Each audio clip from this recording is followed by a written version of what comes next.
Alright, ladies and gentlemen, welcome back to the Esports Club Presents Pro Series Fall Edition for Rainbow-Six-Siege, supported by Ubisoft, powered by Zotac Gaming, and of course, our broadcast partner Loco. We are back with the second day of the first upper brackets matchup, and these two matches will be a doozy of the one, that's for sure. Talk about the two matches that we're going to have. Millitant Esports going up, who will be going up against Kira Esports, and Team MercenarieZ will go up against Team Shaheens. And because for today, Bob Gusta with me, I have a co-caster Aggressive.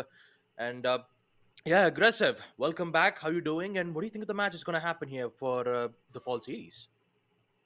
Honestly, two very exciting matches. I did miss out on the first day, but that's completely fine and dandy because the second game still hosts a lot of incredible teams. MercenarieZ, of course, they made it through pretty scotch-free, I would say. I was kind of worried for them initially after qualifiers 1 rolled around, but in qualifiers 2, they were able to make their way in.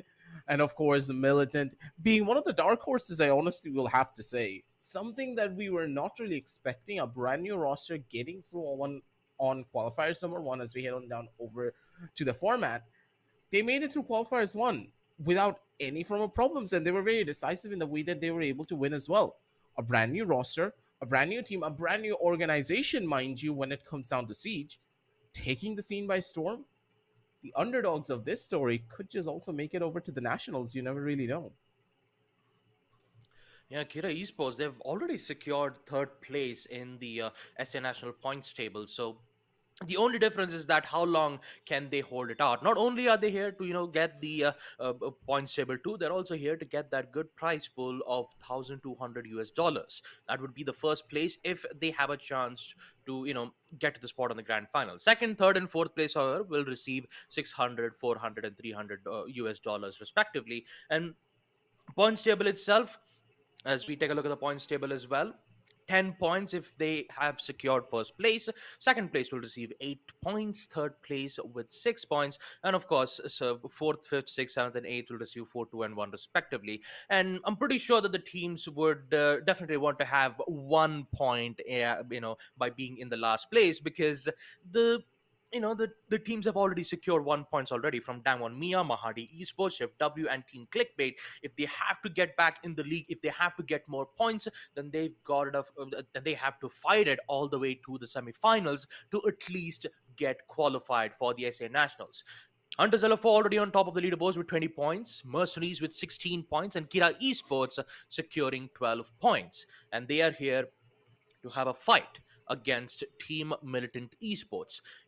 Top 8 teams will only be the top 8 teams, as we get to see from both first and second qualifiers. Shaheens, Team Uvu, Militant Esports, Hunters LFO, who are currently qualified for the fall season. And then in the second qualifiers, we have Kira Esports, Won't Stop Peaking, Team Phalanx, and last but not the least, Team MercenarieZ. So out of these 8 teams, they are still here to fight it for the points. So let's see what kind of competition do we get to see in this season. It's been pretty interesting to say the very least from all of the things that we have witnessed. But at the same time, I'm gonna like just give it a little bit of time to develop of what exactly could happen in the long run. Again, there's a lot of underdog teams in this story, and you're pretty much guaranteed to take a spot on the SA Nationals if you just get to that third place to fourth place position. You're pretty much guaranteed that, considering the amount of points that you're going to get. A lot of the teams, they're stuck down below with just a couple of points to play around with. It's not much. So any of these new teams that are going to be coming through will be the ones to take it, and possibly we're going to be seeing a brand new team joining in as we head on down over towards the map Veto screen to see exactly where the side of Militant and Kira are going to be taking us for this beautiful matchup. And right off the bat, Clubhouse, Chalet, and Theme Park. Interesting pickups, but at the same time, not something out of the ordinary that we have seen on a regular basis. But Militant, the fact that they have picked up Chalet against Kira, that's probably going to be the kryptonite that Kira just cannot get themselves out of. Yeah, it can be a difficult situation, especially on the fall series. With Brutal Swarm being released already, you do get to see a lot of changes being made from the operators end. You even got to see a lot of changes when it comes to operators picks, operators bans, and also the changes of the map that we did get to see in the previous matchup too, up against Hunters LFO and Team Phalanx. But all in all, the main thing that you have to worry about is the teams, whether if they've adapted to the situation or they would just still stick with the roots. And knowing Kira Esports still sticking on map Clubhouse clearly says that they have to, they still want to go old school style. Militant Esports, on the other hand, will pick map Chalet, and also it will be the first map in which we'll be able to see.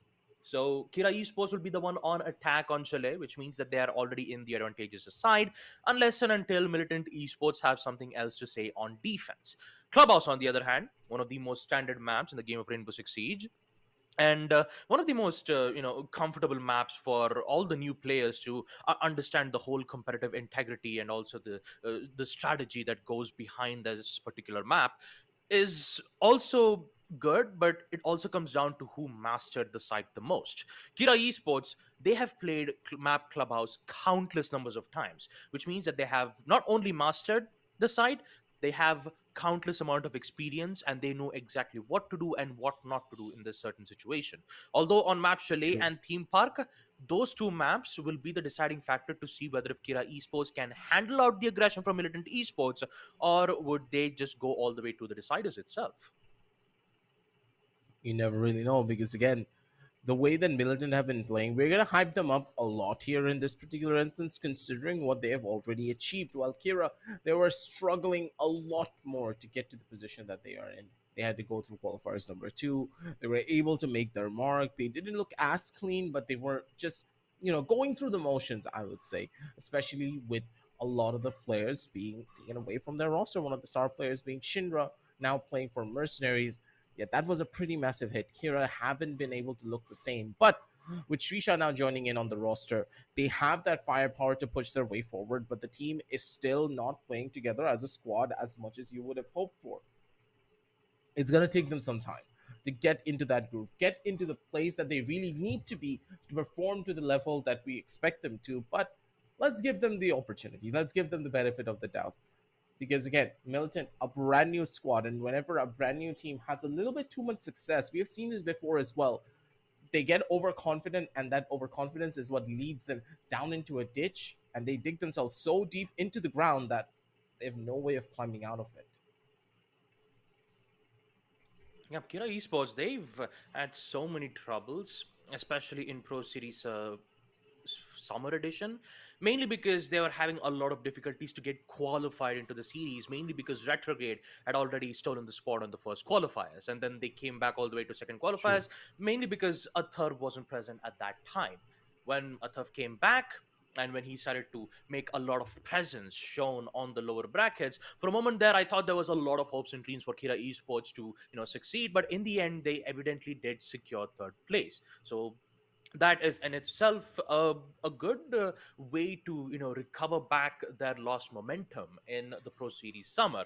But on fall, I mean, granted they've already succeeded on getting first qualifiers, and now they're here to go up against Team Militant Esports, which in fact Militant Esports, they haven't secured any points left in the SN National points table just yet, and they are here to make sure to at least get 2 or 5 point maximum to make sure that they Yep. would have at least a spot on the Asian Nationals points. So you've got to understand that Militant Esports, if they have to, get qualified, they have to defeat Kira Esports, especially in the upper True. brackets, because once they succeed into the next phase, that means you don't have to worry about getting 1 points. You can just get more than 2 or 5 points if you keep progressing forward.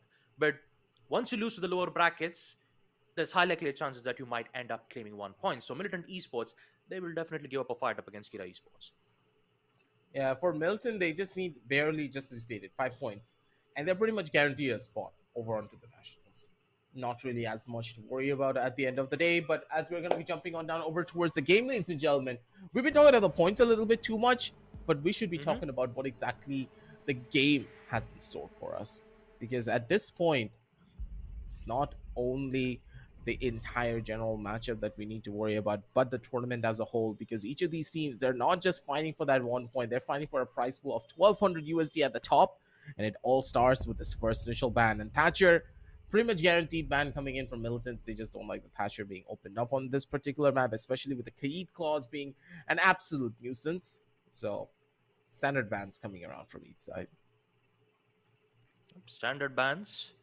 Thatcher being banned from Militant Esports, but you don't have to worry about EMPs, mainly because the attackers, they've already have a secondary EMP impact, and a Jackal will be banned on attack too. So Kira Esports, I'm guessing that they'll bring in the OSA, the bulletproof shield, and including with the secondary impact, EMP impact, that will help them disable electronic gadgets and provide that strong chokehold angle that they can proceed all the way towards the balcony to hold their ground out from the garage catwalk. Defensive bans will be the Valkyrie on the side of Team Kira Esports. They don't want to give the defenders ample amount of information. And then the last will be the Mira nonetheless. The usual standard bans do we get to see from every single time. Wait a minute. Custer's Oh, curse is in effect. It's not the Mira, it is the Azami.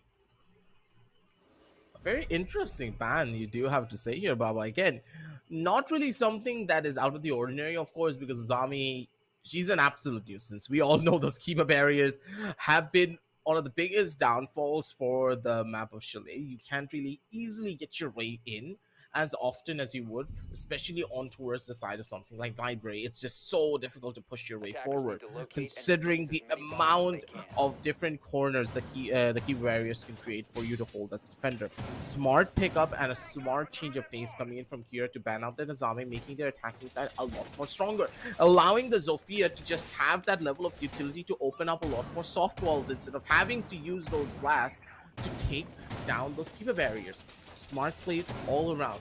Kira, they are mentally prepared for the map of Chalet, but the real question is, are their executions also ready? They're starting on the arguably much more stronger side on this particular map, so you never really know what to expect. We have seen the map of Chalet turn from a very attacking favored map into the most defensive map that we have ever really seen. But hey, it's SAR6. Are you really surprised? I'm not. Yep. Although I would say there are some surprising roster changes on Kira Esports. Back in the summer and spring edition, we saw Shindra be on Kira Esports, but this time it's been swapped out. Shindra is currently on the side of Team MercenarieZ, and Shrisha, who used to be on Retrograde, is now in Kira Esports. So you have some changes in rosters already on the from the attacker's end. And Atharv is already all the way from the stairs too, so sees the vertical lines of sight, and if he sees one of the defender's legs, he'll be able to get a confirmation of a kill or two, especially with some good information being given, and the Kabi calls already been given too.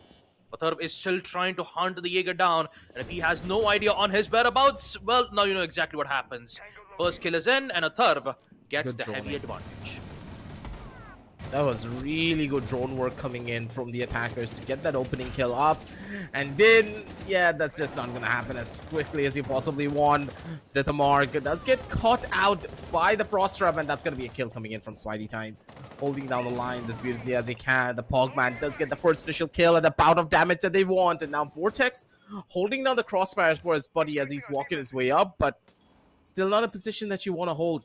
The members of the defense, they're very low on HP, and then his position's already known. People are going to be coming in to try and go in for this kill, but then such a beautiful defensive setup already given on from the side, and no! What's wrong? He peeked out just a little bit too much without really having any idea that there will be a line of sight present that will spot him out as he's running up the stairs. And with that, that's one kill, and this piano hallway room push has been put to a halt over from the other end. They just can't get in. Yeah, they just cannot. Especially with the nade attempt from Atharv from the Solarium stairs. Didn't quite work out well as we expected it to be. But now, they just want to remove Den out. And with him going all the way back to the piano doors, now they have some clearance towards second floor master bedroom. And Shrisha will do exactly that by confirming the kill of Spidey Time. The Frost, which has dealt a lot of damage from that stairs. He was currently in towards the piano window. Gets picked out, and now for Kira Esports, they have 40 seconds left. They did dealt some minor damage on the defensive hold. They have some certain controls on master bedroom too. There is one from the stairs, and I believe that is Vortex, who's slowly making his way in towards the side. Losing a lot of time, but at least they have control on second floor master bedroom, so they will commit for a plant. Militant Esports on the other hand will have a lot of problems on this. They have at least one C4. Hecko will do exactly that. Will that connect? No, it does not. All the way back, but Den gets one. That's an interesting coming in. Another kill from Den. What just happened? It's just 30 HP and somehow he gets away with a quad. Kira That makes zero Esports, they sense. had, I mean, they had the plan. They just had to hold their ground, but something happened when Din starts to just remove players one by one. That's what you call just clean and absolutely beautiful usage of time. I don't understand. How did Din even get away with this? Wasn't he playing from Solarium or was it piano? He was on piano, He was in mind you. piano. Yeah, because Avivi was holding from Solarium. On piano, he casually killed every single player who was holding from master bedroom. Wait, how even did he find a line of sight? We're pretty sure that that was a plant right next to the doorway of master bedroom, heading into piano. So he was cleared from like 3 different angles. Didn't had to worry about 4 different lines of sight that he could have been hit from, considering the different reaches that were opened up. And he They was forgot to able get to bathroom isolate control, each yeah. and every 1v1.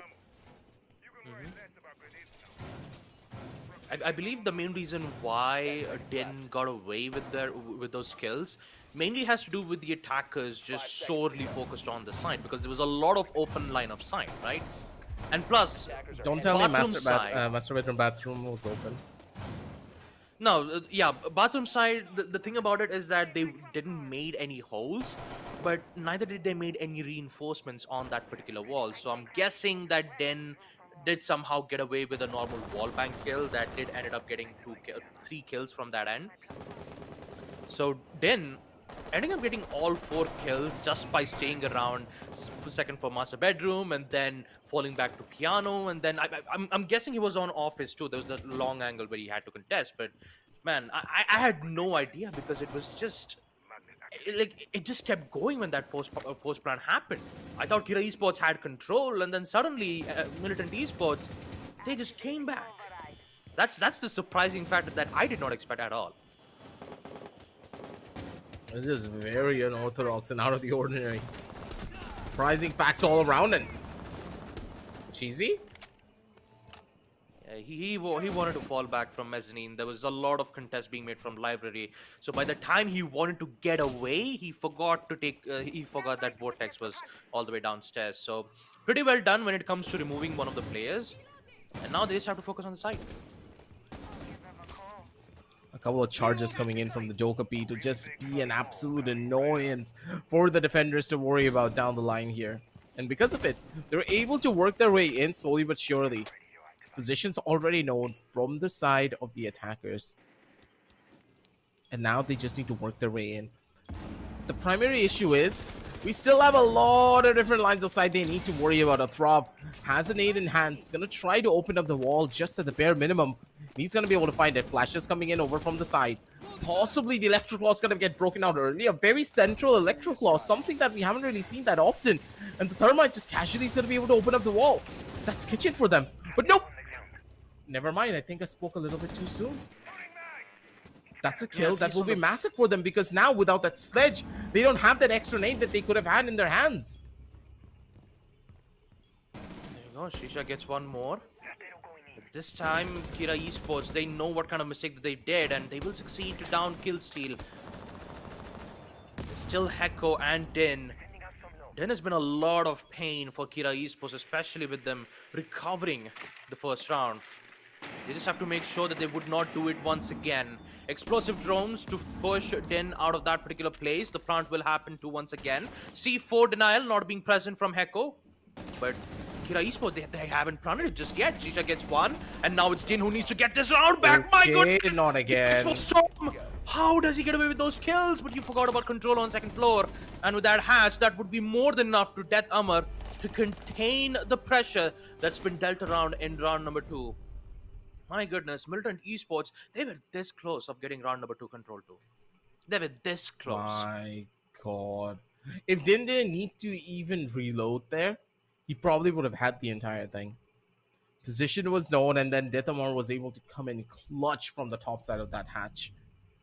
They had full control all around, and my god, Din, he's out here to play 6 kills already. And it's only been 2 rounds, mind you, Baba. Yep. The man's on fire, and he is ready to push everyone over the edge. Good kills all around coming in from either end of this. And Kira,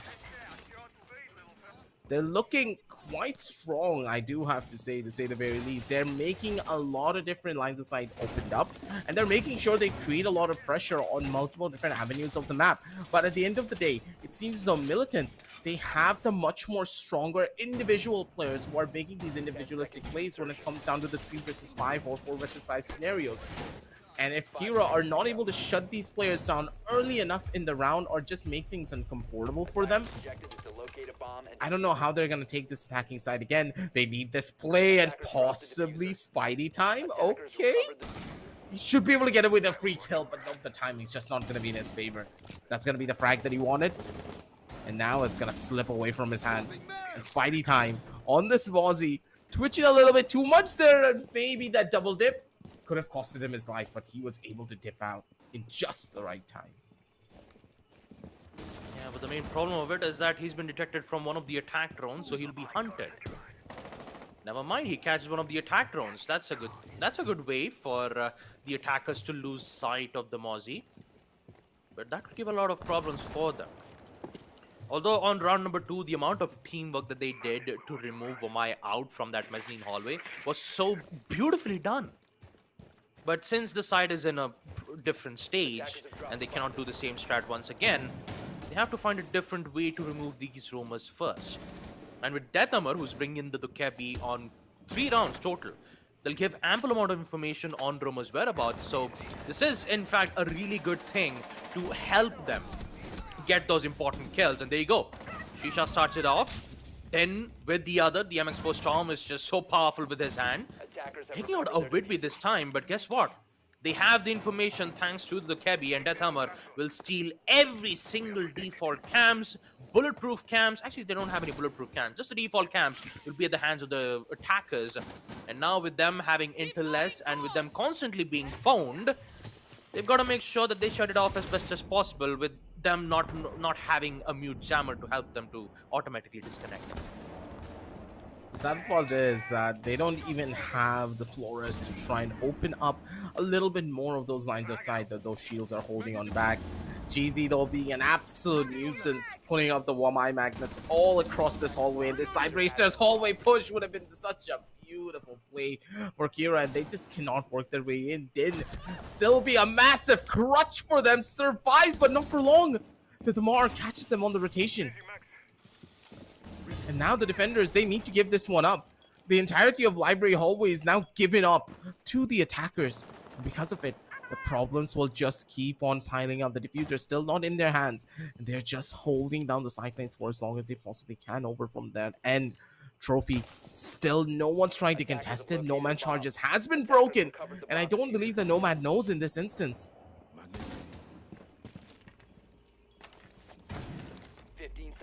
More gas canisters are still present, and in 15 seconds this will be so beautifully done. No! Not the timing from Death Hammer's SMG 12. Immediate control, but not enough time left. Wait. But you don't even need time. Vortex is Wait, here why to did save they the fight day. this? I have no Wait, idea. never mind, they He didn't two fight it. kills. That's just unlucky. I didn't think they expected a player to be up on the second floor like that. Because everyone, the Dokkaebi rushed into site, correct? They believed that it was a full-on site hit and there was absolutely no one over on top of the second floor. And in that very instance, Vortex just came in over from the top side and he's like, oh, hello there. Defenders, protect your bombs from being defused by attackers. No one expected Vortex to be on the second floor, even though he needed to rappel his way forward. Possibly forgetting, and under the pressure, MLT, they just absolutely demolished Kira. They played the mind games and it worked out in the last couple of seconds.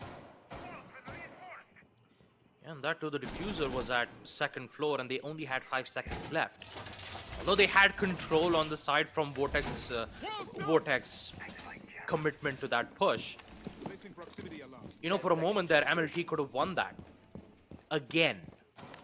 Kira Esports, although the mind games have been working out for them for the past 2 rounds, you still gotta worry that MLT Esports are this close to winning it too on defense.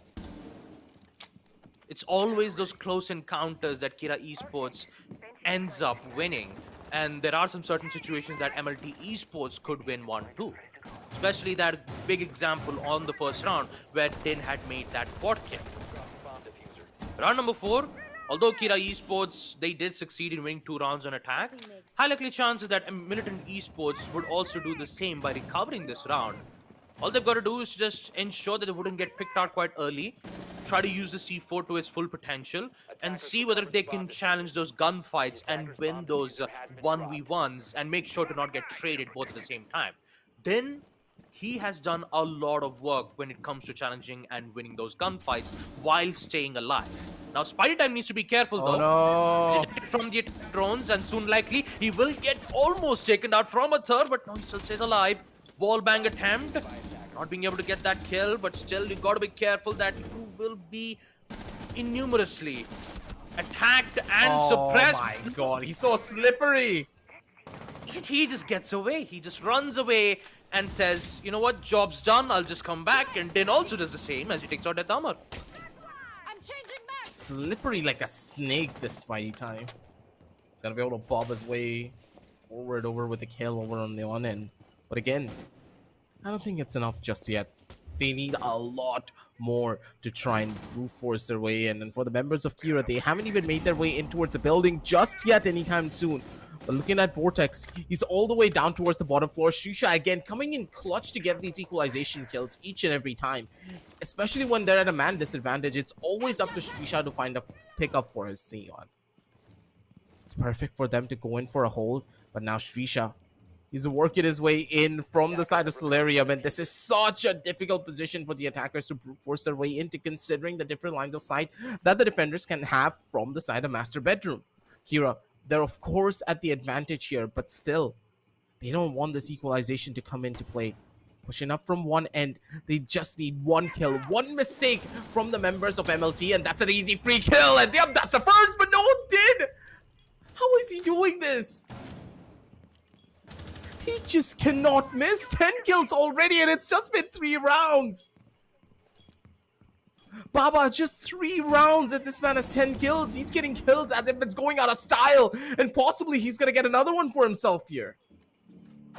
Patience What? as he goes, but no, Whitby, he gets the better end That's of it. first. Triple kill. 1 kill remains, but not a lot of time left. Whitby needs to go in for the plant. Actually, it's Vortex who has a defuse. He needs to go in for the plant, but no, Vortex still gets the headshot nonetheless. Kira Esports, again, close call for the second time. But in the end, they still get the job done. Kira Esports, 3 wins on attack despite Militant Esports' brutal force attempt on the early peak, at the early round. Taking out 2 players, and that too with Din still being alive. Oh man. I don't think that anyone expected a Thrav, not a Thrav actually, a Vidvi to just casually walk in with an ace. Even I was surprised. I was not expecting a Vidvi to just casually walk into Piano, go straight up behind it and get a free casual kill. It was Yeah, that surprising. too with the Din. And that too with Din.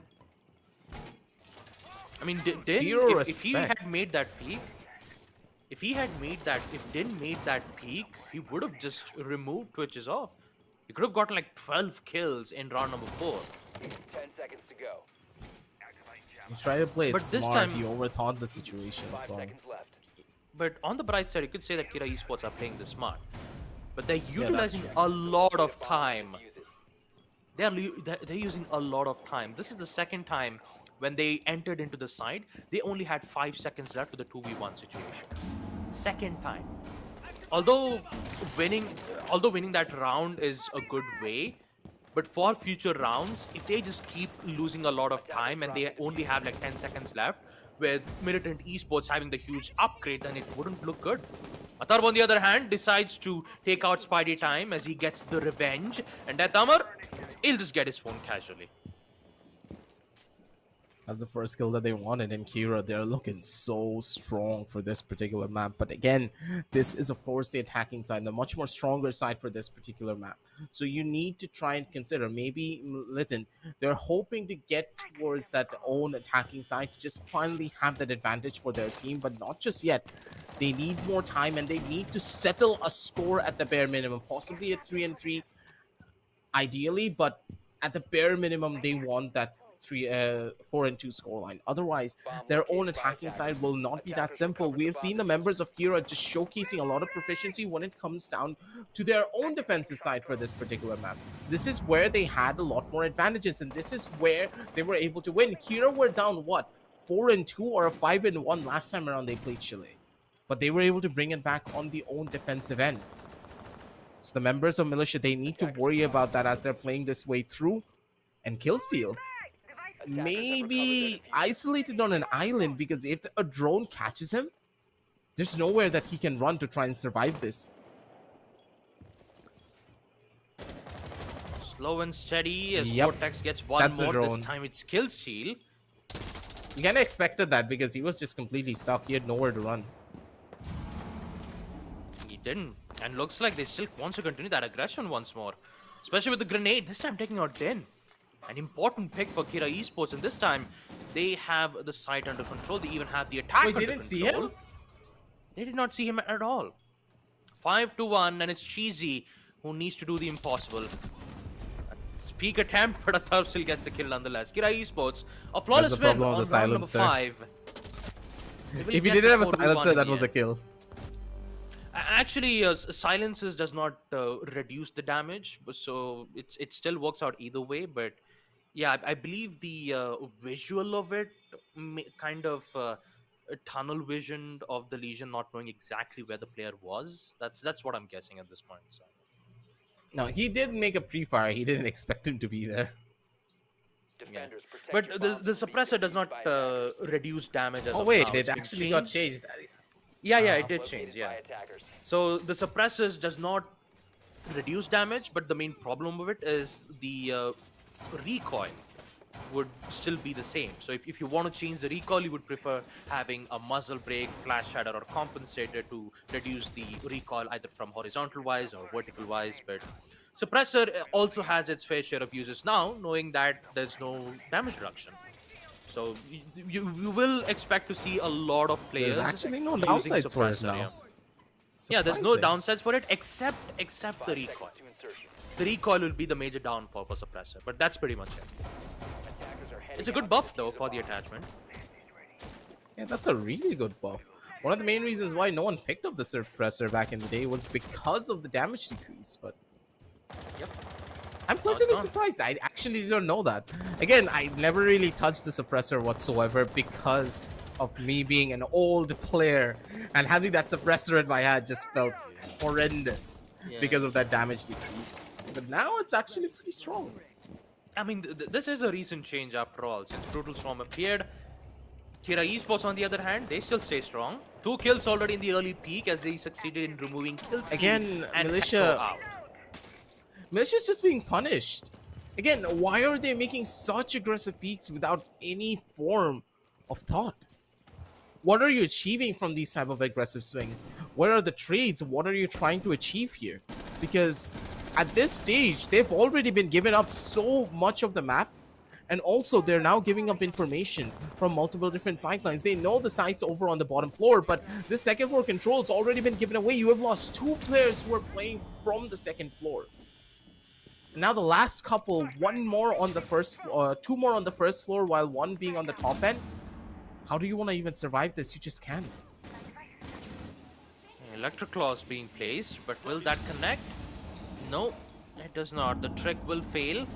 And with it, Kira Esports, they start to get control of this once again. Then, all the way towards the side, while Cheesy's TCSG's attempt to get long-range headshot would be the aim. Oh, will tank some damage to Shrisha, but in the end, it will be Death Hammer all the way on the hatch of second floor master bedroom. Get the final kill once again and give a huge end of the first half, ending things off on a 5-1 scoreline.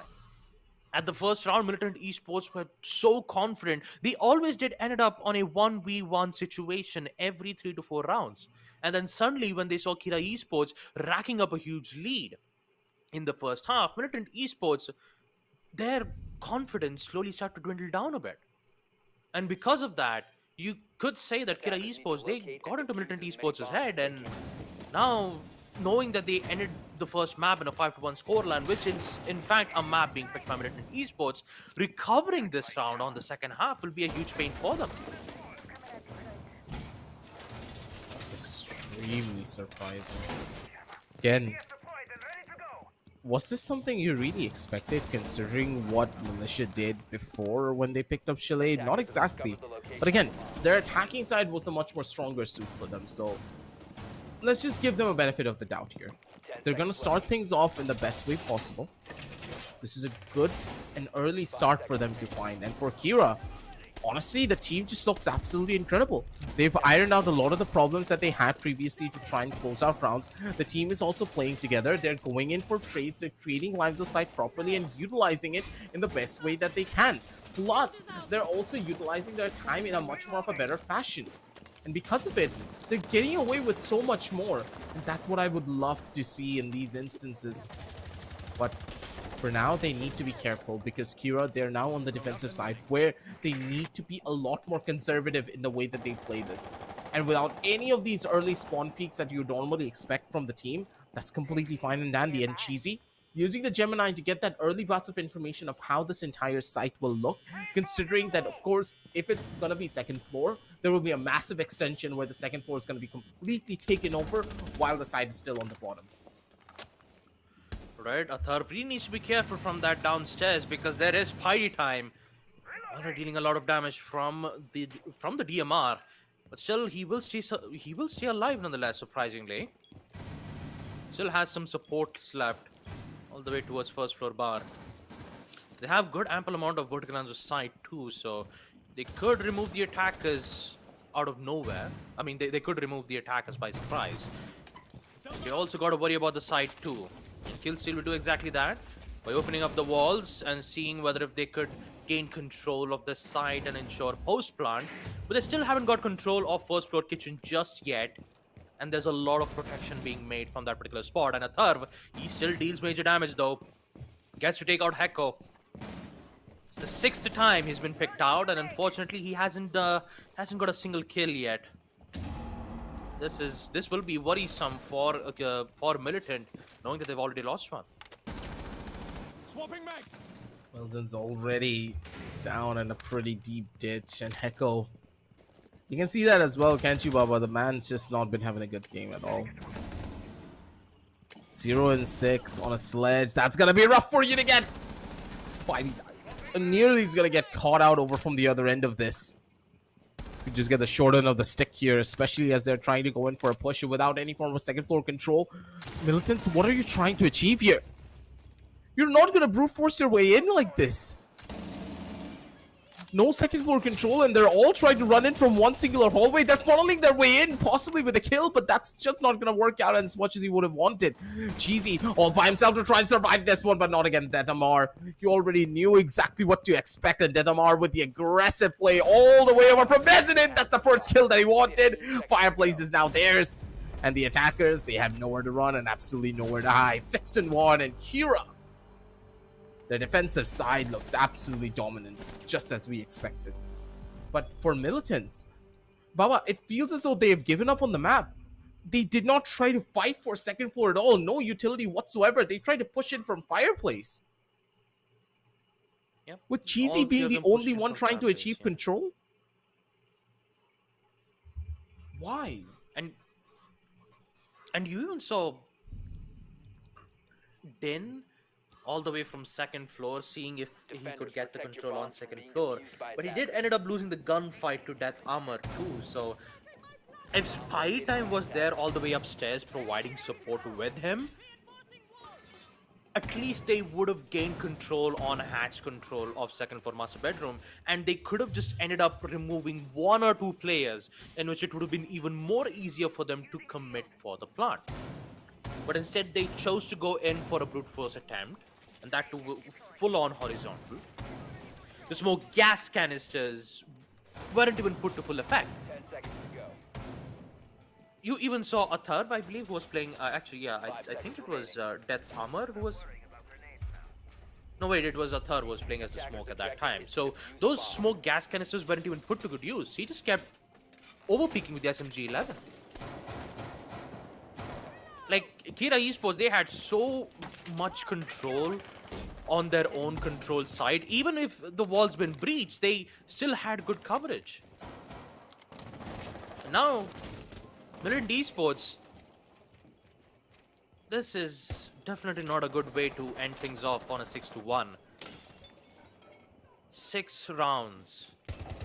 Back-to-back wins on both attack as well as on defense. Millitant Esports only had one round, and that too with the help of Den, who had secured a total of 11 kills.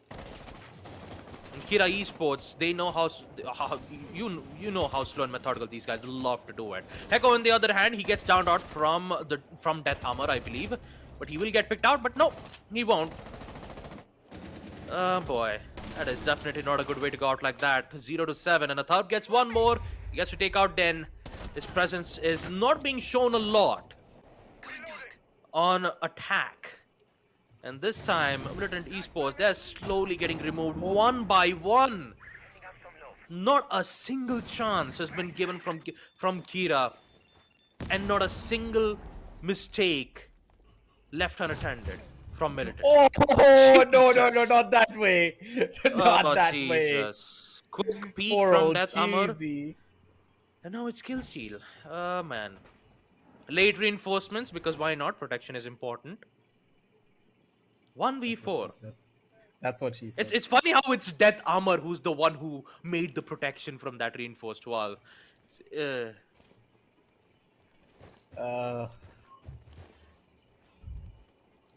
Well, all jokes aside, I think that the members of Kira, they just absolutely made sure they have everything under control. I was very pleasantly surprised.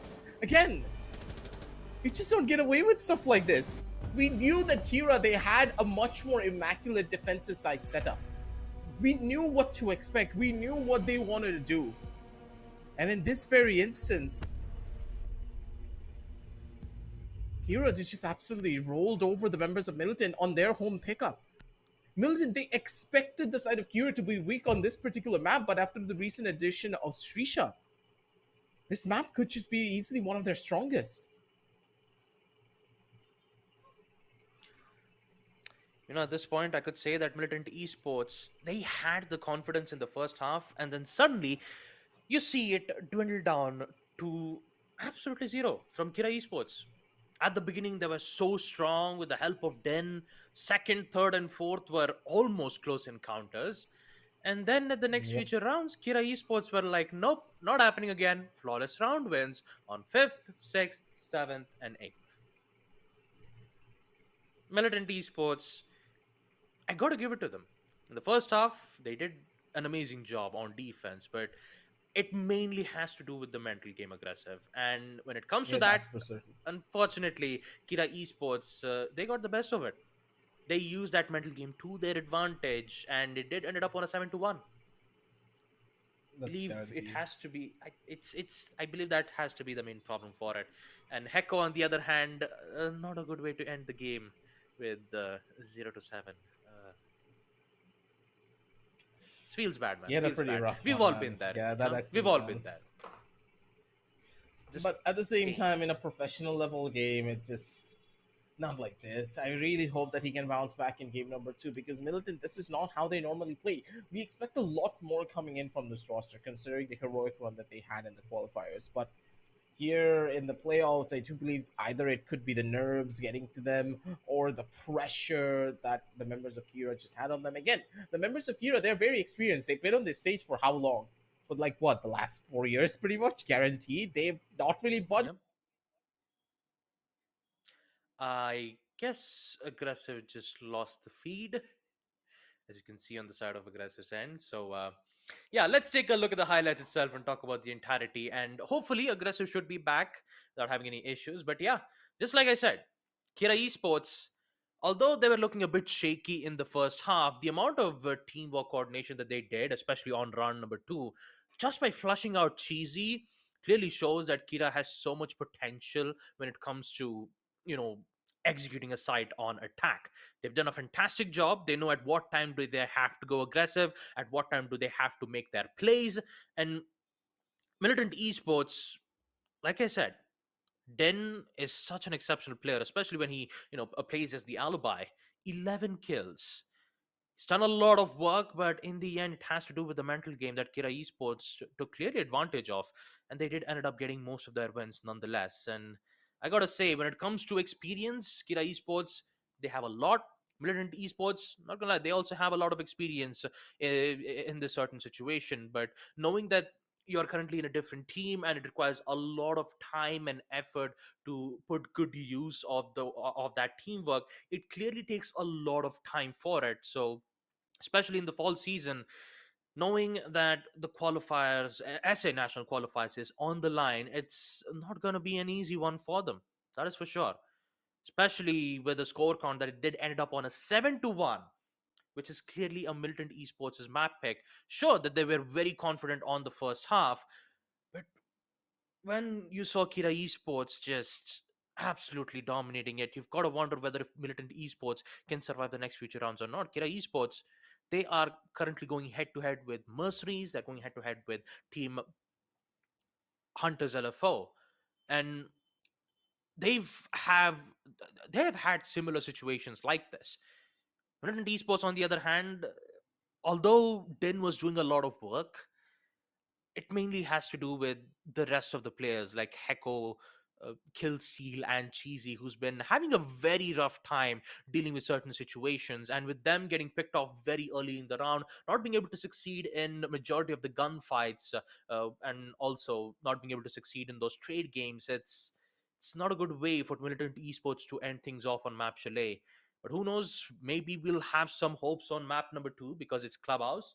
Clubhouse will at least have fairer grounds for both Militant Esports and Kira Esports, unless and until it could be the same repeat on map number 1. Militant, I, I I gotta hand it to you guys. You've done an amazing job in the first half, but if this keeps going on second map 2 on Clubhouse, then oh man, this would not look too good for your morale, guys. Just make sure to get your head in the game, ensure that in the second map it won't, those mistakes won't happen the same thing again, and make sure that you guys have your motivation, get your mojo back up and running. That's all I ask for Team Militant Esports. But for Kira Esports, dominating performance. The teamwork is just so supreme. Datama's performance is just absolutely beautiful, and so does Shrisha, who did who did of course did came back from retrograde to Kira Esports. He's a phenomenal player. He's an exceptional player when it comes to playing as the support as well as the fragger role. He gives support for the team, and Death Armor bringing in the Dukebi helped so much when it comes to gaining information for the players, and also the secondary utility, the EMPs, which helped them breach the line of sight even with the Thatcher being banned. So all in all, I've got to say, for Kira Esports, what a good way to end things off on the first map. I've seen Kira Esports struggle on majority of the situations, especially on Pro Series Summer Edition, where Kira Esports had a lot of problems. The same thing can be said on qualifiers 1, 2 when they went all the way from the lower brackets, but at least on the bright side, they had secured third place twice.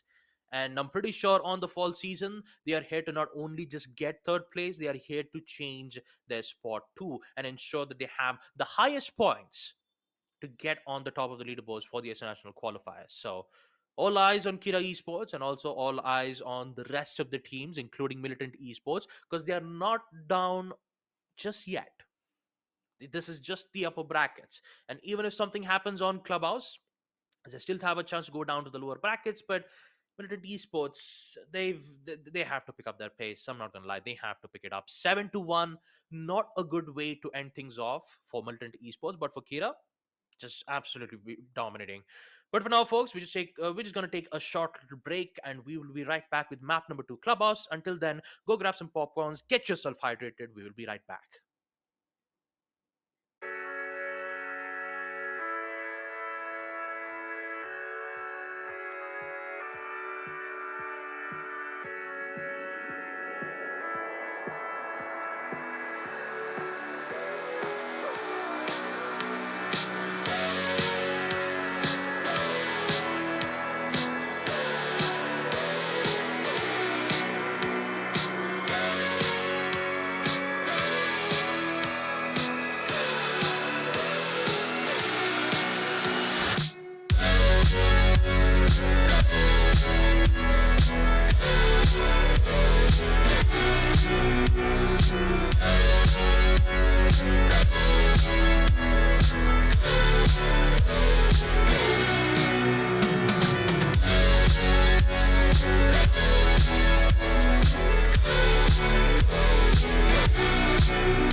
All right, ladies and gentlemen, welcome back to the Esports Club Presents Pro Series Fall Edition for Rainbow-Six-Siege, supported by Ubisoft, powered by host Zotac Gaming, and of course, our broadcast partner Loco. We are back with the second map between Team Kira Esports versus Militant Esports.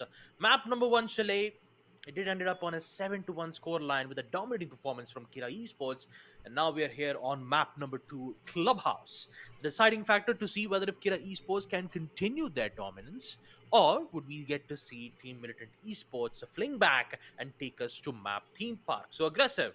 We saw map number one, Chalet, on a 7-1 scoreline. What do you think is going to happen on map number two, Clubhouse? Honestly, now that we're going into the home pick of Kira, it should be a lot more, let's say, in particular for their end. They should be able to take this map easily, on paper at least, but at the same time, we don't know what Millitant have in store for us. They took a pretty hefty loss when it came down to map number one, and after a loss like that, your team mental has to be shot. As a team, you're not going to be able to perform to the best of your own capabilities, but at the same time, you can always adapt, learn, and overcome the problems that you have gone through, correct? And in this instance, I'm really hoping that the members of Millitant, they're able to just bounce back and not fall into that trap that we normally see a lot of teams get into, especially after they lost out the first initial game. They lose hope, they're not able to go back to the drawing board and just reset themselves completely. But at the same time, on the other end of the spectrum, Kira, they may have a little bit more confidence that they can just muster up in this current situation. They just cannot go for something like this. You need to play smart, you need to play tactical, and you need to showcase your opposition that you still respect them up till the very end. And if they don't show that level of respect, especially on a map like Clubhouse, where siege fundamentals will be put into play and put to the test, it's going to be quite difficult for Kira to win if Militants are able to bounce back properly from their map one loss. Absolutely aggressive. The way how Militant Esports have been performing on map number one is not looking good, especially from Kira Esports, who already had a shaky start in the beginning of the first half. They'd usually didn't had any problem in the next future rounds. So for Militant Esports, if they have to come back on map Clubhouse, they've got to make sure that they would not lose their momentum. They should not lose their confidence, because if that happens, then Kira Esports will take full advantage of it. We've seen amazing Yep. performances being made from Militant Esports, especially from Den, who had 11 kills in the first half.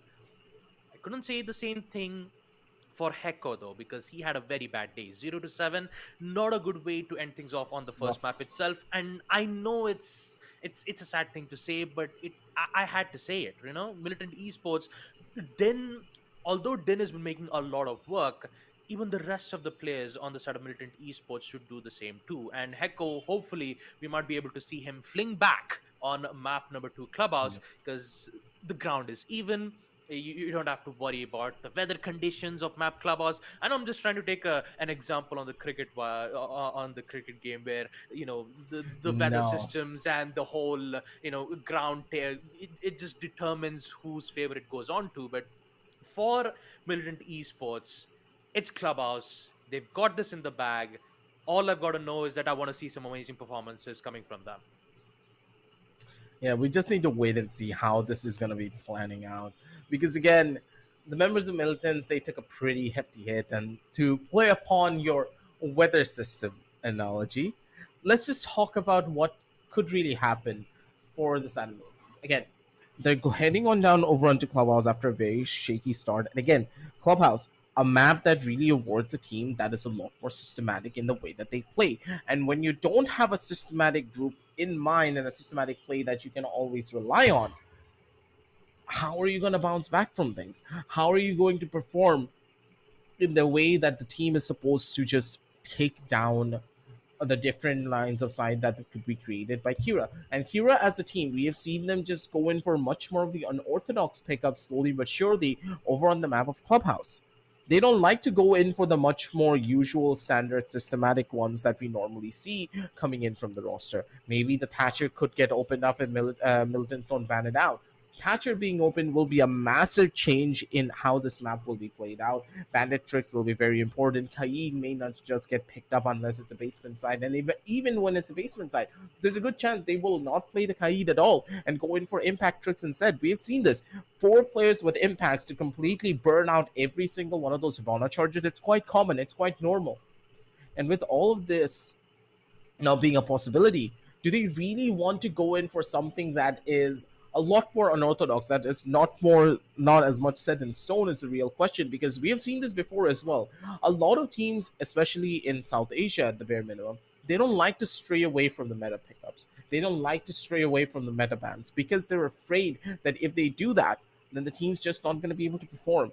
And I really hope that this mentality changes over time, because I do believe that having a team that can perform in a completely different manner is very important for the health and, of course, the let's say forward of the team. Because honestly, in my eyes, I really want to see a squad just rise up in a way that it strays away from the usual norms being set by others, especially in a region like this where I do believe that Hunter's LFO, they're going in that direction, but at the same time their fundamentals are so strong that even if they don't stray away from the meta, they'll still perform. They'll still do amazing. So a team that has decent fundamentals straying away from the meta, I do believe could create a new super team that could even go up against the likes of Hunter's LFO and take not just the region but also the rest of the world by storm, slowly but surely.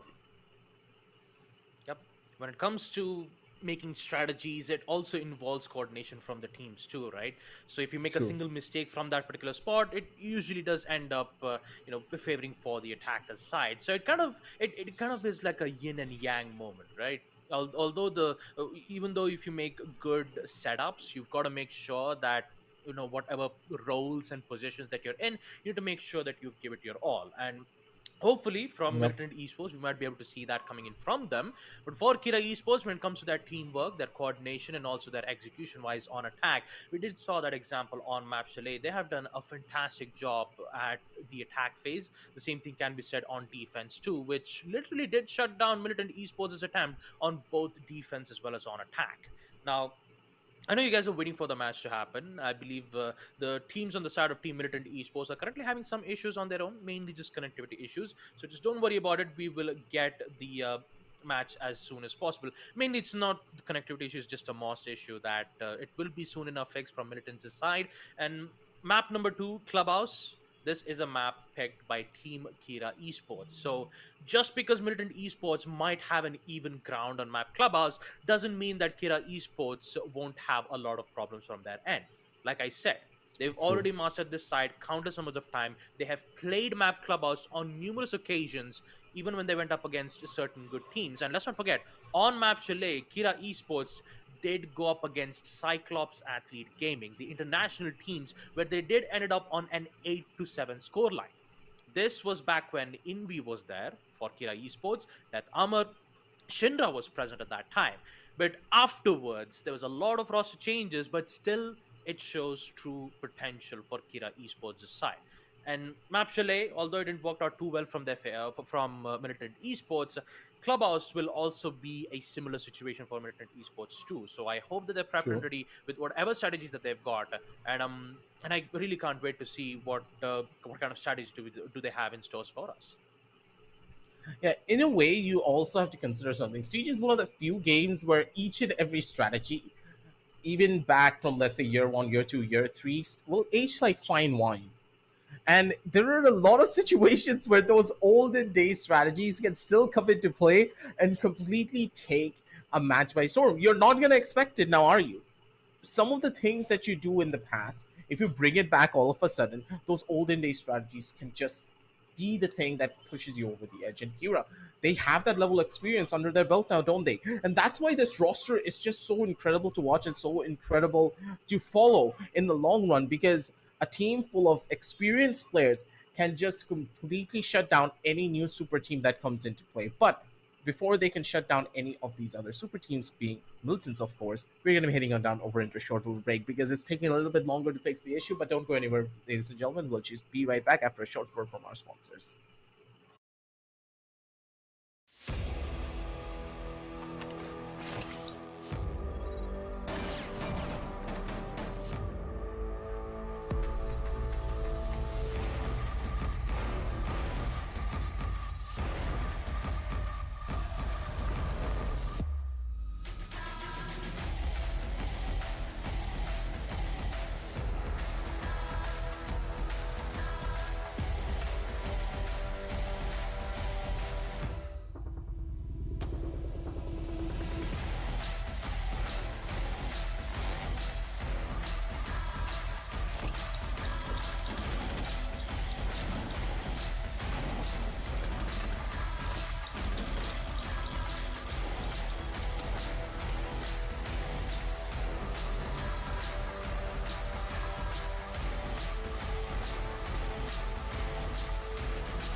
right, ladies and gentlemen, again, apologies for the delay which has been caused on map number 2, but we are here, which means that we will be having no more delays for map Clubhouse.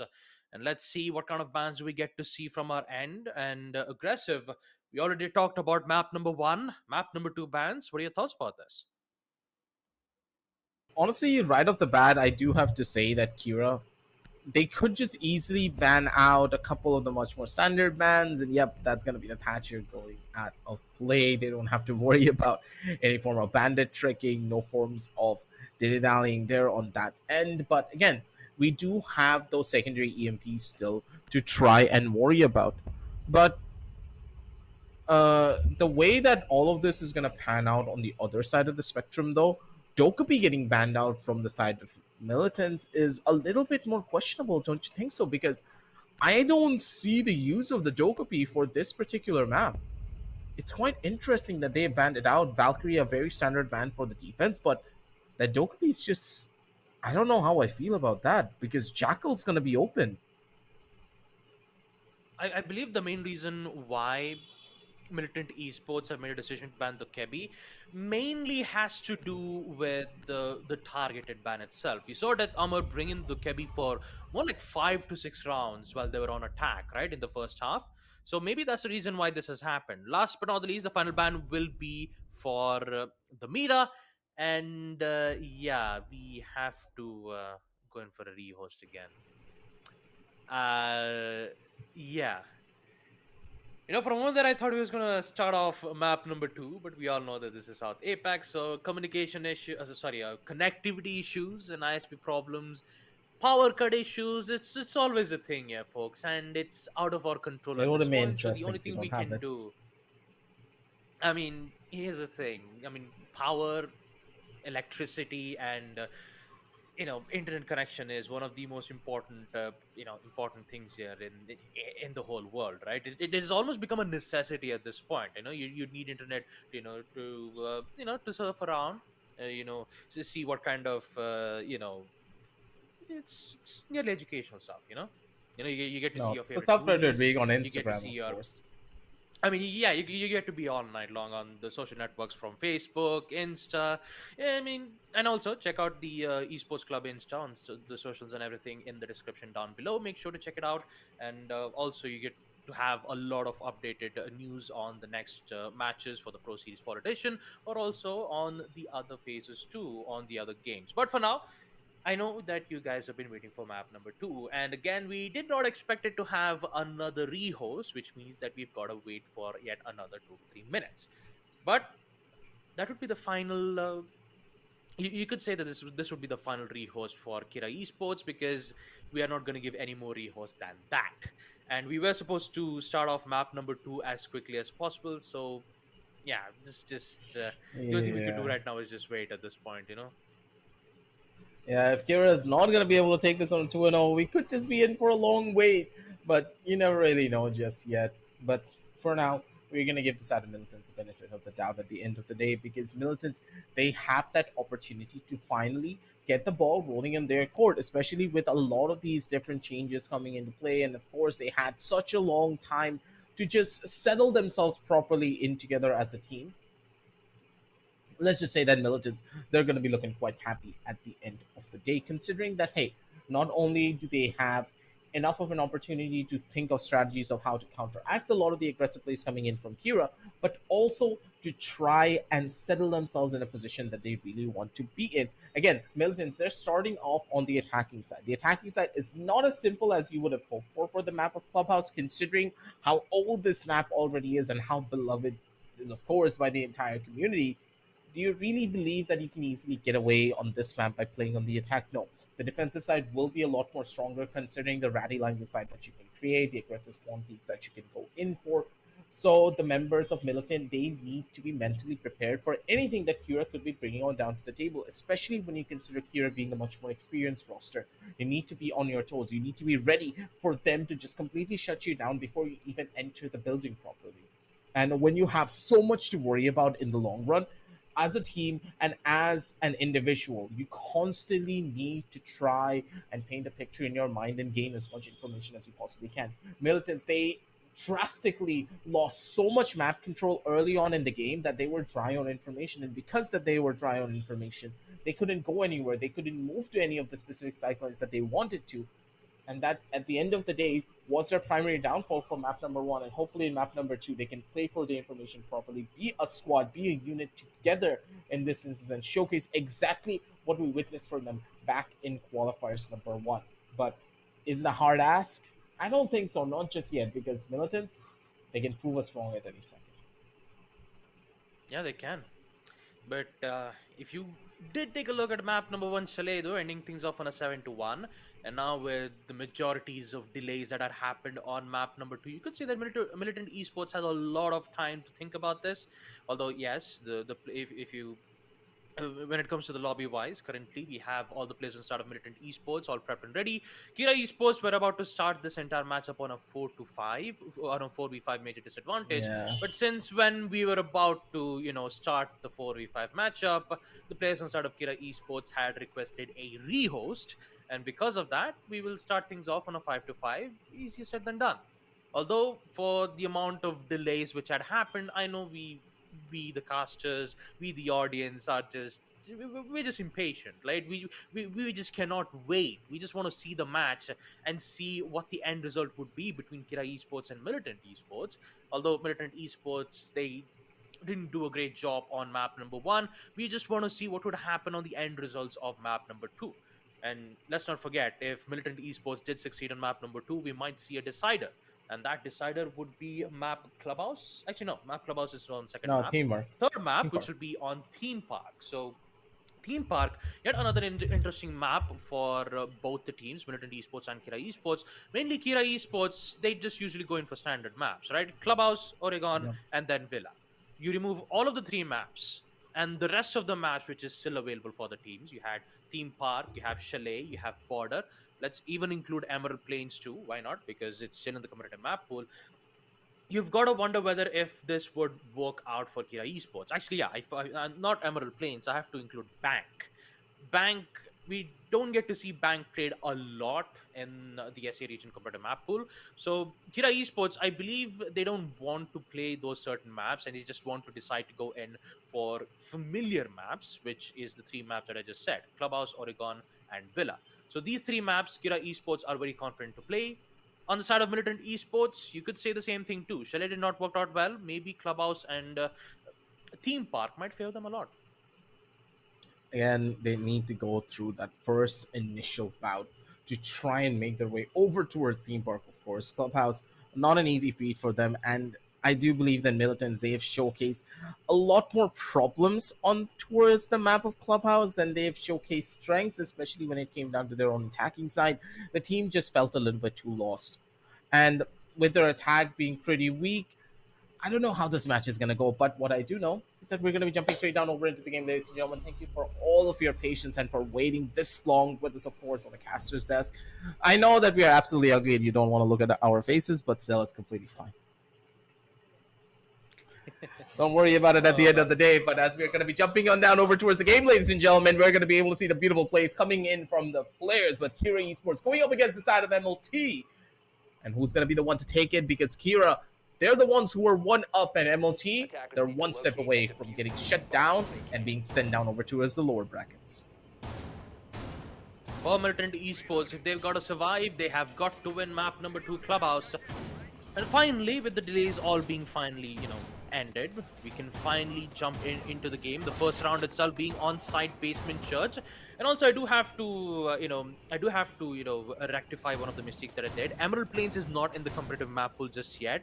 So is Stadium, which means that the only match which is available is Clubhouse, Chalet, Cafe, Bank, Skyscraper, Theme Park, Villa, Border, and Oregon. Those are the maps which are currently in the competitive map pool for the TEC Pro Series Fall Edition for Rainbow-Six-Siege. So we won't be able to see Emerald Plains, we won't be able to see Stadium just yet, unless and until the game Rainbow-Six-Siege choose to add those maps in the competitive map pool. But for now, it won't be available for competitive map pool just yet. So let's just proceed into round number 1 action phase with both the attackers and defenders prepped and ready for the defensive hold and their executes. Let's see how well this would favor for Militant Esports. It'll be quite interesting to say the very least as well early on down the line. Things look to be in a lot more of a systematic position, but again, Shrisha, we just know he loves to go in for these aggressive peaks early on. If he is able to just find a good opening, and okay, Hecko finally broke his curse. He got the first initial kill right off the bat on the first initial round. Death Amar, with his own aggressive play, just did not pan out in his favor.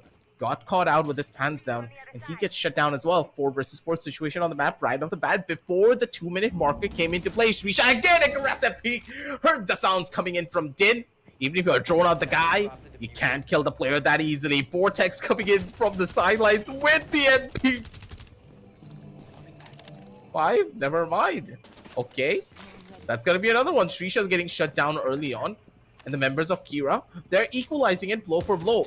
Kitchen control already established, but still, it took so much time to control the second floor, and of course the amount of resources that you had to invest, that even if you have kitchen control, even if you have the second floor control, at the end of the day, the attackers, there are only 2 players trying to break their way in onto a basement site. Baba, that's close to impossible. You can't break into basement with only 2 players, unless you get a miraculous 1 kill going into it. You know, on the bright side, you still have the hard breach. You don't have to worry about the defenders using the impact nades, which means opening up kitchen shouldn't be much of a problem for them. The only problem has to be the main thing, Hecko's. Oh my god! It was just too late. The reinforcement was just too quick. And because of that, Hecko will be forced to go all the way downstairs. There's almost a chance where he could have removed a bit out. But the timing is what is going to favor for Kira Esports as of now. Millitant Esports will take a lot of time to determine their execute and also their push. And so does the denial from the smoke. C4 from Vortex will succeed in taking out Hecko, which means that Cheesy is left in a 1v3. He will get one all the way from the hatches towards the pool table. But how will he deal with the rest of the 2 players? Knowing that he's been constantly pinged with the stuff. Yep, alright. For a moment there, I thought we would have a lot of disconnects, but no, we still have the good shots, but a chance for Cheesy. Once again, 1v1, an attempt of a pre-fire from a Thurb's end. A lot of tensions, a lot of pressure because one of the side has been completely downed and out. No, not enough. A Thurb gets the better end of it, knows exactly where the push should happen from the Ivana, and gets away with a kill and a win for Team Kira. Round number 1, Basement Church goes to the hands of the defenders. And now on round number 2, just like I said for Millitant Esports, they were this close. They almost ended up winning that 1v3. And Kira Esports, if they make those mistakes once more in these future rounds, then things would not look too good from their end. It's gonna look a lot more rougher as well. You just do not want to get put into the spot like that, especially when you are up in a 3 versus 1 situation. They need to clean things up a lot more, and Kira, they cannot give these rounds away that easily. Again and again, I have to reiterate, the members of Kira and their defensive side, they're a lot more prestige than their own attack.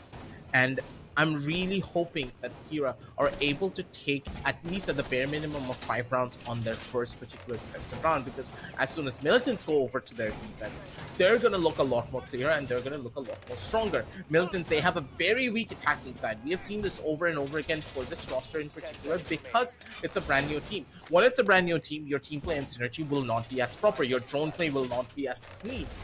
So in that sense, Militants, they're trying to survive at this point. 3 rounds is what they want, but will the 3 rounds come on down onto the light though? Not anytime soon, not just yet. They need to showcase to us that they deserve those 2 rounds, because currently after what we witnessed in the first initial round, I don't know, the team just is running around like headless chickens from time to time. Although currently we do see some changes in the operator picks. This time we see Spidey Time bring in the Nook. So having a Nook at your disposal means that we might see some defenders, actually some of the attackers in a different place. But yeah, currently we are having some visual issues from our end. Yes, but no, we're back finally. It's a good thing to see about that. But so we see the first frag come on in. It will be Killsteel, who will succeed his major gunfight all the way from CCTV, and a second from Spidey Time. Nook will favor a lot for Millitant Esports this time, especially with the suppressor FMG.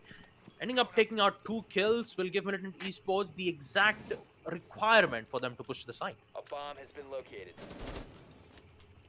Brace for evac. Okay, Second Spidey kill. time. Hello? What just happened there? Did the guy enter the Matrix? Hello? That's Oh, unfortunate. they're gonna be but feeling that alright. one for a while, but okay, Kira. They're still surviving though. Let's give them the benefit of the doubt in that situation, and Shrisha is still somehow trying to do damage control. He's able to find one more frag for himself, has some information of where the players could be at Shrisha. If he gets this 1v5 clutch, that's gonna be insane.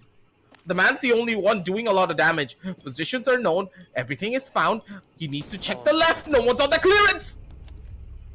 Cheesy just played that perfectly. He just ran around over towards the left side. He made sure he made his positions unknown. But what just happened there on the bottom side of Barman? Hello?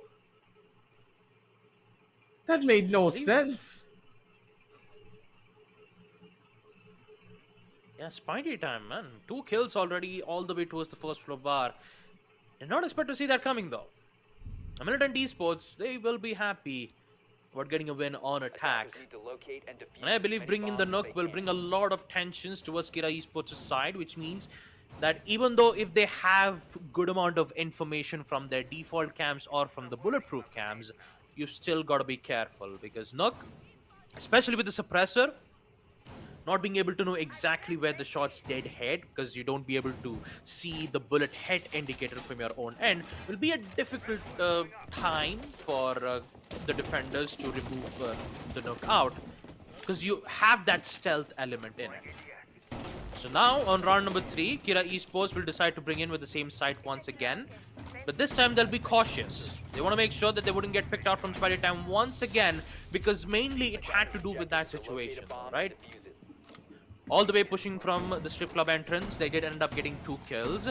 And the opening pick from Killstein, as he did ended up getting the first initial frag out all the way from CCTV. So Kira Esports already lost when it comes to the early pick advantage. They even lost control on first floor bakery. They didn't have the necessary control on first floor rounds itself. So that has gotta hurt for them.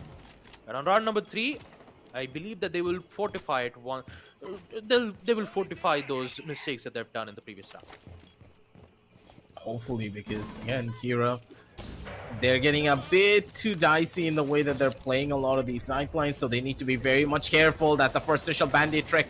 One of the walls have been opened up, and that's perfect for them to hold, but the Azami? Vortex, why? There was no need for you to play so aggressively to place down a Kiba barrier. That's a massive disconnect. And Kira, that is not how you're going to be playing. That has definitely got to hurt. At least on the bright side, they won't give them an access towards the side, and Spidey time gets away with yet another kill, this time with death armor. Already on a 3v4 major disadvantage for Kira Esports, as they're starting to struggle a lot on defense. But the drone works are giving them ample amount of information, and Hecko, for a moment there, he thought that he would see one of the players, so he decides to go in for a wall bank. Unfortunately, he won't be able to find one as of now. Time is of the essence. As Millitant Esports, they have ample amount of time to determine what kind of execute should they have to go in from. And I believe CCTV has to be the place where they have to go in for the plot. But how will they deal with the denials from a Whitby? Cooked grenade from Spidey time gets caught up from the ADS, which means that he has still one more, but he's not going to use it just yet, because you still need to be careful of gaining control on the side and also on the red stairs all the way.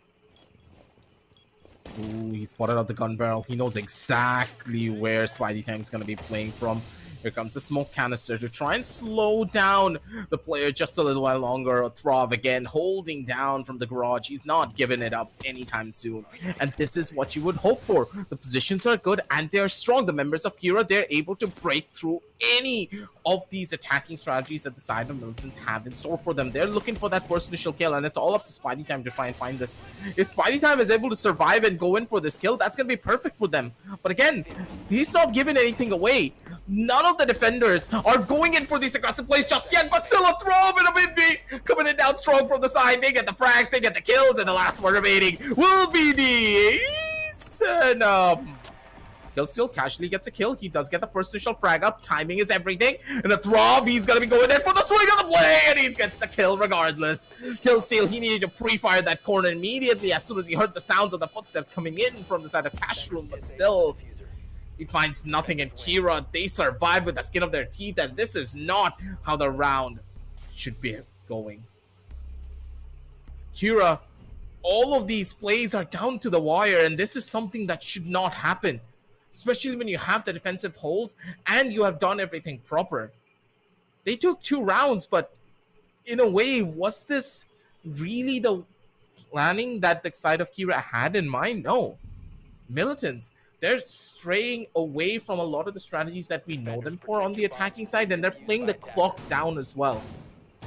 They're not taking early bouts of information and trying to capitalize on top of it. They have the information, but they're late on trying to act upon it. They go in for the entry 10 to 15 seconds later when all the information that they find is almost null. And Kira, even when they are at a massive disadvantage, somehow on their defensive end, they're just able to walk away with a 3 versus 5 situation, taking it down over to a 3v3. That just should not happen without any forms of repercussion. 10 seconds left before insertion. It shouldn't have happened. Millitant Esports, they were looking so confident in the first half. And then when they got stuck at certain situations, it wasn't looking too good. Uh-oh, Vortex. Not a good way to place those Electroclaw, and it ended up not being able to fortify the hatch. Which means that for the attackers, it's easier for them to open it up without even facing those Electroclaws. But you still need to be careful of the bar hatch itself. Not to worry about it, you still have Hecko with the EMP impacts, which means that Maverick players, they're not going to be happy about this at all. I mean, you don't even need Maverick at this point, especially when you have impact EMPs to just blow up the hatches as quickly as you'd expected it to be. So opening up stock and bar hatch shouldn't be much of a issue for MLT Esports, but that wall bang will for Shrisha, oh no, gets caught out at the wrong time, but somehow Shrisha will survive, still at a DBNO state. You just need to crawl all the way downstairs, and a Thub gets away with the kill first. And Shrisha is still proning all the way downstairs, but you still gotta be careful of Spidey time. That's perfect, Not gonna honestly. happen. Not gonna happen. He still gets 2 kills, and in the end, it's Kira Esports. He still get the advantage, yes? Oh, wait, what? Atrav, maybe a bit too aggressive on your own play there, buddy. I understand you were feeling confident on the play, but still, you just don't over-aggress like that. You don't overpeak those corners in that type of an instance. And now they're kind of stuck between a rock and a hard place. Detamar already has the position. He doesn't want to play over-aggressive, though. Imagine if he went in for the push. That would have been a free kill for him to find, but also possibly a death. He's weighing out his options, and Advidvi still has a deployable shield, placing it aggressively over towards the side of the tunnel entrance. So he can play it slow, he can play it smart. Din making so much noise over from the top end. They already know the kitchen's gonna get opened up. And with this play coming in, it's a 3 versus 3 situation with still 1 minute left on the clock. They do not need to get over aggressive. They can play it slow, they can play it smart. The members of the attack, this is honestly the best position that they can be in. And Killsteel already spotted out the smoke, so now they just need to flush him out. Do they have a grenade? They do not. They have a couple of flashes for the entry though with the smoke. So there's a good possibility that they can make their way in, but again, they need to find that one opening to break through. And this one kill could be coming in the form of a very over-aggressive player over from one particular side. Yeah, that deployable shield will be a huge pain for MLT, but they're gonna drop down anyways. Nope, not gonna work out. Death Number is still here for the protection, and with it, Diffusers drop down, and so does Den. Constant shots, and it did end up at the favor for Cheesy. Gets the headshot. Plan needs to happen. They've succeeded in taking out a Whitby, but not the control on tunnels and Vortex. He gets away with 2 kills. Just by the smoke starts to dissipate, he gets 2 kills just like that. Kira Esports on the lead, 3-1. And with round number 5, Militant Esports, they are still struggling when it comes to the late rounds.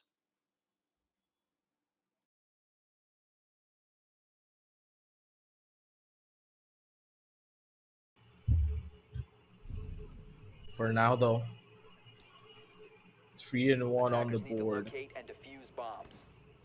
How are they gonna do this? How are they gonna break their way in?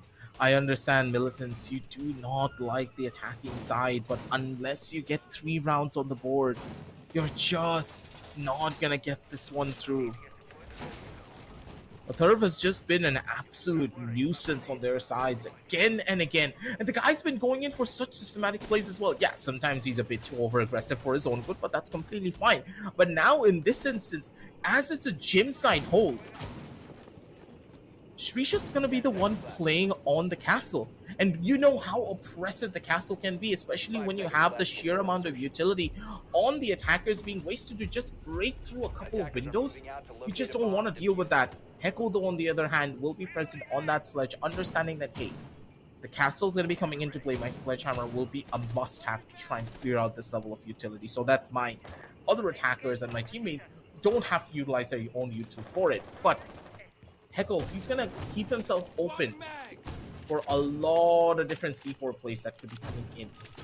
But the real question is, will the defenders opt to, will the attackers even go in for this play over from the top side? Or do they want to establish the first floor control and then make their way in? A lot of questions to be answered, and we're going to be finding that out just now. Sludge and the ace, open it up, and an upside down rappel to try and maybe find out a couple of these attackers as they're working their way in. Another hatch to be open, and possibly logistics being completely taken over. Wait, Okay. never mind. A run He out just- from Shrisha. I just did not expect that, but sure. Go for it, man. That I definitely did not expect. Already we see Kira Esports starting off strong by removing both Heko and Spidey timeout. Now, with the soft breaches out, and with the Ace Summer Breach charges still opening his way towards second floor gym, you've got to still be careful knowing that the castle's armor panel is still not working, and Killsteel will manage to take out that armor while he was too busy focusing on the Windows side of CCTV window. Now, in a 4v3 situation where MLT Esports still have a lot of time left, a minute and 20 seconds, and yet they still have to make an attempt by pushing from the breach side of second floor gym, which means that they need control on logistics. Now they're making a different approach here this time with Den having some information from the attack drones. He'll make his attempt to go all the way towards CCTV, but he needs to move it fast because Atharv, he gets to take out Killstein. He has the diffuser in hand. You got to be careful on one of the players all the way from main stairs, but no, it's Kira Esports who has control of main stairs again. Apologies. The 2v4 situation where MLT Esports are just taking a lot of time. They thought about relocating back all the way from CCTV. Now they've got to recover the diffuser all the way from logistics. They've even got Denz's location all the way towards CCTV, which means that he needs to brute force his way in with the defenders knowing exactly where the Jackal is present. There'll be a lot of denials. Surya gates will be destroyed by some of the major utilities, but the crossfire has already been placed. All they've got to do is just wait for the attackers to make their push, and it's just all over for MLT. That's the hard part about it. Yeah, this is not a crossfire that they can get away with just yet. But again, at the end of the day, this push is just not gonna work. There's too many corners for you to clear, and Shrisha again, holding from the same window, mind you, gets 3 kills. He ran out of gym window, got 2, walked away, scotch-free. No one was able to shut them down, even though there was a person right above him on the logistics roof. How? He's been getting away with plays like this, not just in map number 2, but also in map number 1. It's already down 4-1. Attackers need to 4-1, Baba. bombs. And things don't look that good. It really isn't. It's like the same repeat as we'd expected to see on map 1 Chalet and Kira Esports. It's like history repeats itself. 4-1, round number 6. The only difference is that MLT Esport had won round number 1 on Chalet, and this time on map Clubhouse they won map round number 2. But the rest of it, though, not looking that good 10 on seconds attack. left before insertion. But it's the defense that matters the most on Clubhouse. So 5 seconds who left knows? Maybe we before could see MLT Esports fling back, winning a lot of defensive rounds on round number 7 and 8. Attackers must locate and defuse Let's the see bomb. if they could survive this round and put themselves on a 4-2, a Vortex. Takes a bit of damage all the way from the garage entrance, but now he'll just sprint away to the site safely. And he'll place his Kiba barriers all the way from garage catwalk to give some protection for a Tharb. Just making sure to, fill a lot of holes that spin all towards the railings aside to give ample amount of support for the Jaeger. And turns out, okay. Oh my god, Death Hammer, you shouldn't have done that. No, wait. Are you bandit tricking the goddamn garage wall? Yes. He's bandit garage and he wants to run out. No! What are you doing, Death Hammer? You madman! No way! He actually finds a kill out of it! The man's putting on a show, that's for certain. He bandit tricks garage wall and then runs all the way over to the kennels window. You what, mate? No Place way. a claymore on the window. Well, guess what? I don't care. Death Hammer just easily he just succeeds his breach denial and then he just decides to go haywire on the window side. Man, it just requires just balls of steel, and my goodness, Death Hammer. He doesn't have balls of steel, he has balls of adamantium. Oh damn, that's even more powerful than steel. No one would ever do that. No one would ever do that. No one would ever do that and end up Why getting a would kill you with do that? Because why not? Kira Esports are looking very confident, and getting a kill like that really did help out. But for MLT Esports, they still have this in the bag, of course, mainly because they've equalized it to a 3-3. So just because Death Hammer did that run out doesn't mean that they've got this out of the bag just yet. They're focusing on second floor construction. Oh, that Still sees the leg of a Bidwi and then gets away with a kill. Not only Trisha comes back with a refrag, they still don't have control on Garage Catwalk, and this will be concerning. Never mind. Cheesy gets strong, but Trisha does too with the refrag. 1v1. And it's Kinsil who needs to clutch this out. No, Wait. so close. So close, but he still doesn't get it. Can he guess the second though? No, Oh, his that location's already shield. compromised. Trisha still in CCTV at an attempt of a pre-fire. He knows exactly where he is, but no, it's out of his crossfire. Kill still gets it. And MLT Esports will end things off on a 2-4 on round number 6. My god, Shrisha's just an absolute clutch demon. Just look at this guy. But he played that a bit too aggressive. The timing was just not in his favor, and that crouch completely blocked any lines of sight they could have had. There's a reason why everyone just destroys the cache files on top of those desks. And in this situation, that could have been the make it or break it for them. You know that as well, don't you, Baba? Those cache files completely blocked the head of the ace as he was walking this way forward. Killsteel walked away with it. Literally in that instance, and with this 4-2, the side of Militants, they have an opportunity to go in for a possible comeback here. A respectable scoreline at the end of the day, but will it be enough for them to get this clutch in their favor? That's what we're going to be finding out soon enough.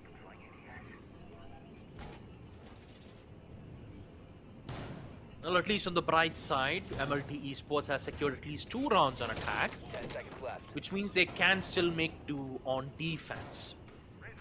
5 Now, the only problem on this side on Basement Church is this is what I'm talking about with when secondary EMP impacts weren't introduced. This will be a huge pain for the defenders, mainly because they can open up Basement Church and Blue Room Hatch easily without even with the Kite's electrical being placed.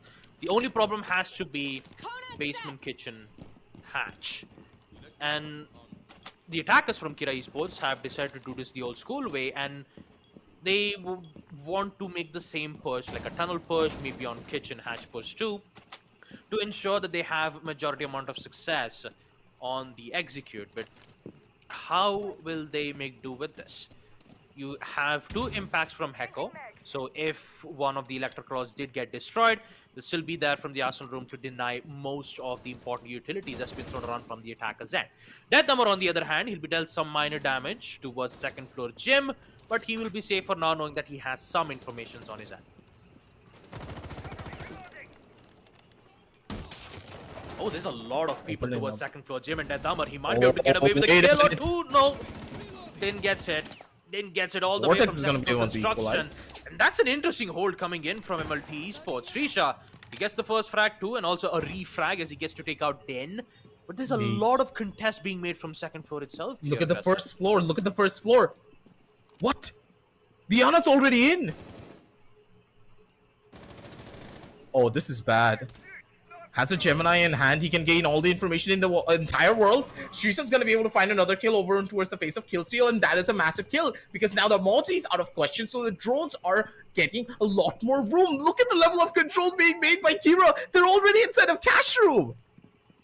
CCTV is also going to be there soon enough. That's going to be another kill over from the side. I do believe Deathamar should find that trade regardless. And yep, that's the kill that they wanted. Spidey times down. Deathamar's position is all. Possession is being given. They're able to pick up Shrisha once again. And how are you going to survive this? You just can't. Second floor is given away. First floor is theirs. And now they just need to work their way over towards the bottom. They still have 45 seconds left for this attack.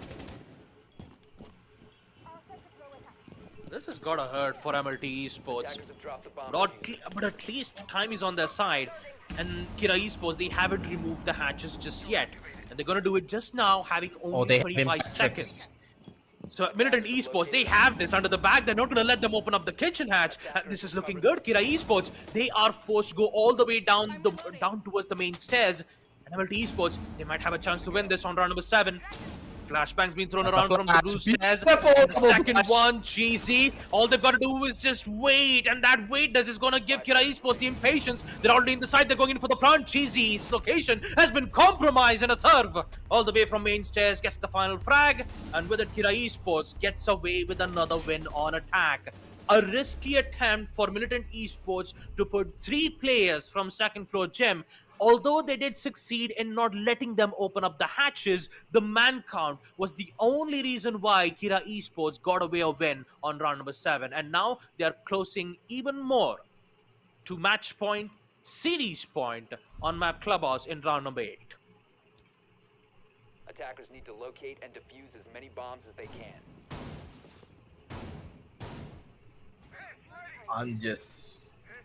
I'm surprised how this one worked out.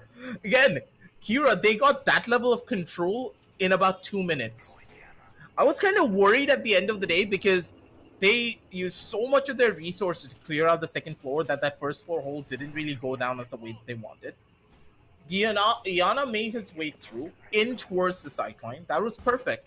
They were able to get their way into kitchen, but without the kitchen hand being open early on in the round, that could have gone horribly wrong. But Kira, pristine roam clear. They've got the roams, and they rush into the side together as a unit. If they're a 4-man advantage and they rush in together from blue, there's no way the defenders can take each and every player down that quickly unless they line up for them. Main staircase was cleared out.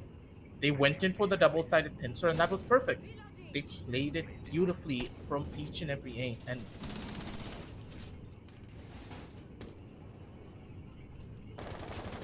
That was just a really good attack. You have to give credit where credit is due. Yes, it was. And for Militant, they're in the same place as they were on map number 1. Yep. You see how slow and methodical Kira Esports is, and a third, he's already started off with a bang. How are you getting away Second with this? floor gym is gone, and now Kira Esports. Wait. The amount of aggressive was control that they have, and a third just getting away with second kill. Both Den and Killstealer down, and MLT Esports, they're slowly falling apart. One by one, piece by piece, especially in the early round. They have no other choice but to come back. Oh, Spidey time. He gets away at the right time, while a third was a bit too busy focusing on the attack drones to find some minor information. Can he get the second though? No, it does not. Death Amar has got it covered. 2 players left, and now knowing that the entire construction has been caught out, CCTV's been breached. 1 more kill from Vortex, and it's now Cheesy who needs to make a play. And I'm pretty sure it's not going to be an easy task for him. 1v3, he gets to take Vortex out. The beautiful headshot. But he's forced to fall back. Their C4 might be used for this connect. No! Out of reach. Out of reach. The blast reach was just not enough for Cheesy to get it. Post plan it is. And now in 1v4, he won't be able to succeed. This is Death Hammer gets the head. Actually, just the body shot, and Kira Esports will secure match point on Clubhouse. No way this is going to be the way that it pans out. I haven't seen Kira this clean in a while.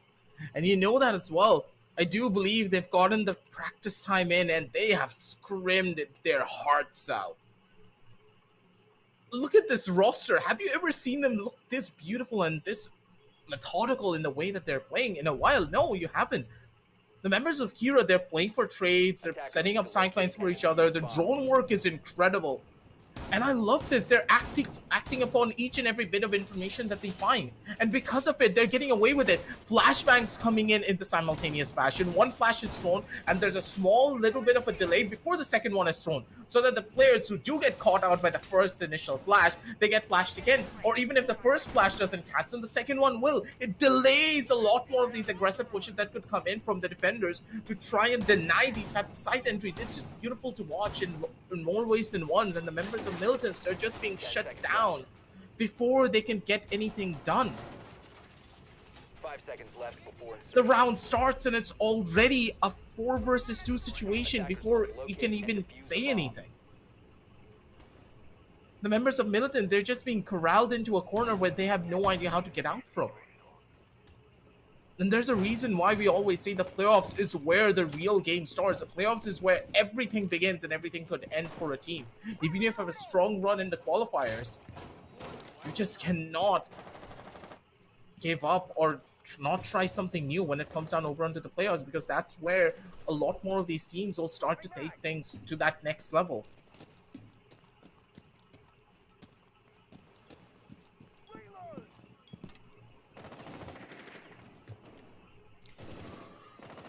Kira Esports, man, they are this close to winning map number 2, and Millitant Esports, despite their best efforts to give a lot of contest, they want to do it once more. Kill Steal and Jaeger, both of them are in that one particular place, and he forgot about Death Hammer once again from main stairs. Not a lot of information being given from Millitant Esports, and with it, they'll be forced to fall back from the first floor. Kira Esports, they know exactly what they're doing. They have the proper information from the attack drone. They have constant information on defenders' whereabouts. And Millitant Esports, they're just playing it blindly.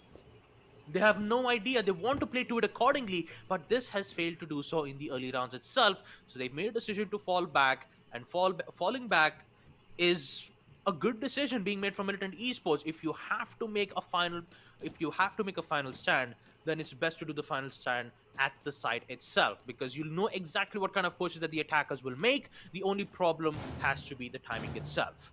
Kira Esports, they have all the time that they need. They're currently in second floor trying to hunt down the rest of the roamers. And now, since they know that everything is cleared, they'll now focus on the hatches itself. Kitchen, stock, and first floor bar. They'll just open it up and just go according with the usual attack push as we see on map Clubhouse. They're making it work out for them, and ooh, that would have been massive! GC's not gonna be able to find that one. Yep, that's done. Wait, was that a breach charge being placed? Yep. The breach charge destroyed the nitro cell. The breach charge First time for everything, the right? nitro cell. Yeah, that's the first time for everything. I've seen a breach charge. Yeah, those are the impact tricks gone. Wait, Yeah, we've all seen a recharge kill, but that was on a window. Yep. Definitely on the window, but for now, as you see, a lot of dangers been happening from the attackers as MLT Esports. They're losing control on blue, and then he has to do something about this. Sees the player, but he doesn't get the shot just yet. Crossfire angle just gets one. Srisha gets the other. Vortex gets the second too. Kira Esports, they're unrelentless, and even with Din getting 2 kills, and it's still not enough. Ladies and gentlemen, Kira Esports will succeed map number 2 Clubhouse, which means they are heading off into the next phase of the upper brackets matchup. And unfortunate for Millitant Esports, they'll be going all the way to the lower brackets as they will have their final fight in the fall series. My hands are up in the air. Kira, you've proven us wrong, and honestly, the team is just on a different level, you have to say, man. Baba, you have to say the team just looks incredible. There is no way that you cannot say that Kira is possibly the contender to be number one here. There's a good Can be. chance. Shrisha and his addition to the team seems to be that final missing piece that they needed. They still have a lot of firepower to go, even though they lost out Shinra, who was honestly an incredible player by himself. He can pull off clutches in a 1v5 scenario any day of the week. But Shrisha, he's playing together as a squad. He's playing together with the unit. He is individualistic in the way that he plays. Yes, of course, he is getting those individual performances that he is meant to get as a superstar player. But is he doing it all by himself? No. The team is around him. He's supporting the team. He's making sure that they're also set up for a lot of these different plays. And a third, man.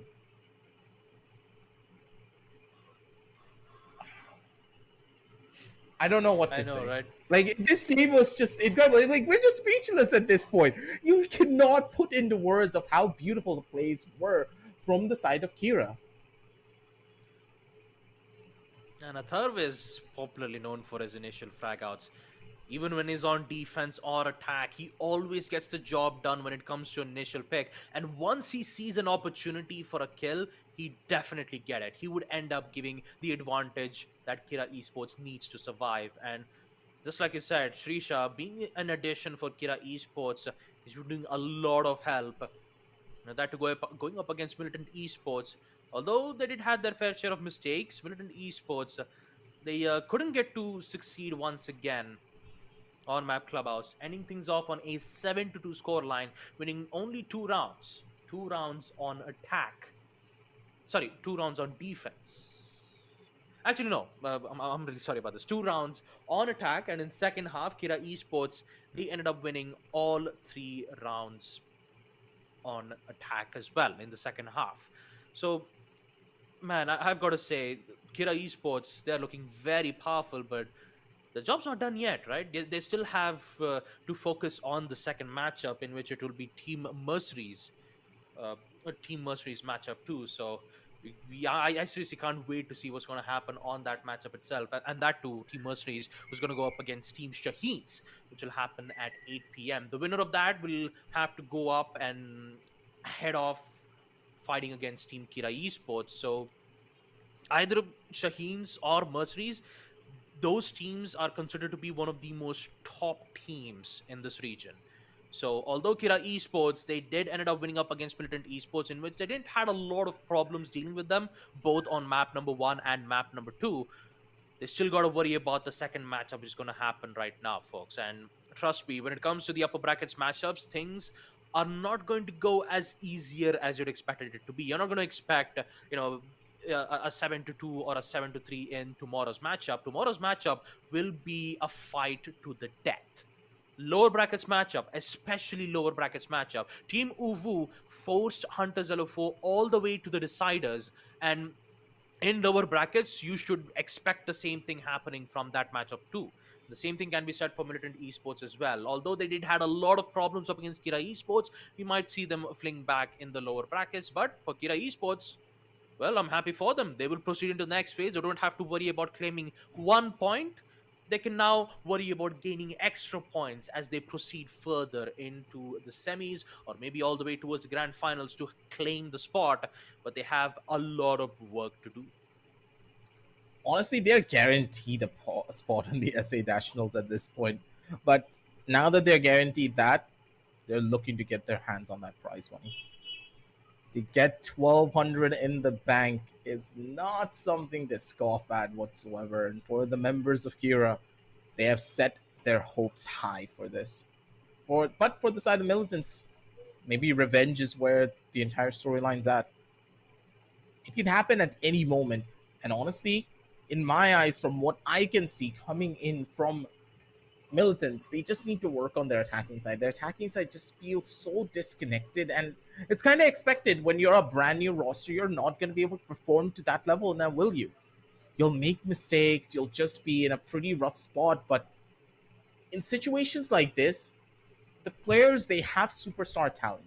They know how to aim, they know how to use their movement to give them advantages. But when you have a team that is a lot more experienced when it comes to setting down crossfires, setting up individual plays, and of course, setting up their teammates as well through pristine drone work, you just cannot forget the fundamentals of Siege. The overarching macro strategies is not what's going to get you through a normal game of Siege. It's the micro in this game that really differentiates a brand new team from a well experienced one. They are battle hardened at the end of the day, the members of Kira. And for militants, this is one scar they need to add onto the tally and look at it as a mark of experience. They lost out here, but they still have that lower bracket run to go in through. And Team Uwu, I don't know if they're going to give them that leeway here on this particular matchup, but you never really know. Team Uwu, we have seen them just perform. They have taken down the side of Mercenaries, if I remember properly, from qualifiers 1, or I could be wrong. Was it Team Uwu who beat Mercenaries, or who was it? I just don't remember properly. Oh, on Team Uvu's end or Team Hunters? Oh wait, sorry, yeah, it was Hunter. Sorry, Uwu beat out another team. My bad. Yeah, if you're talking about I'm Uvu's talking team, about I the mean, we qualifier had stage. I'm Team. talking about the qualifiers.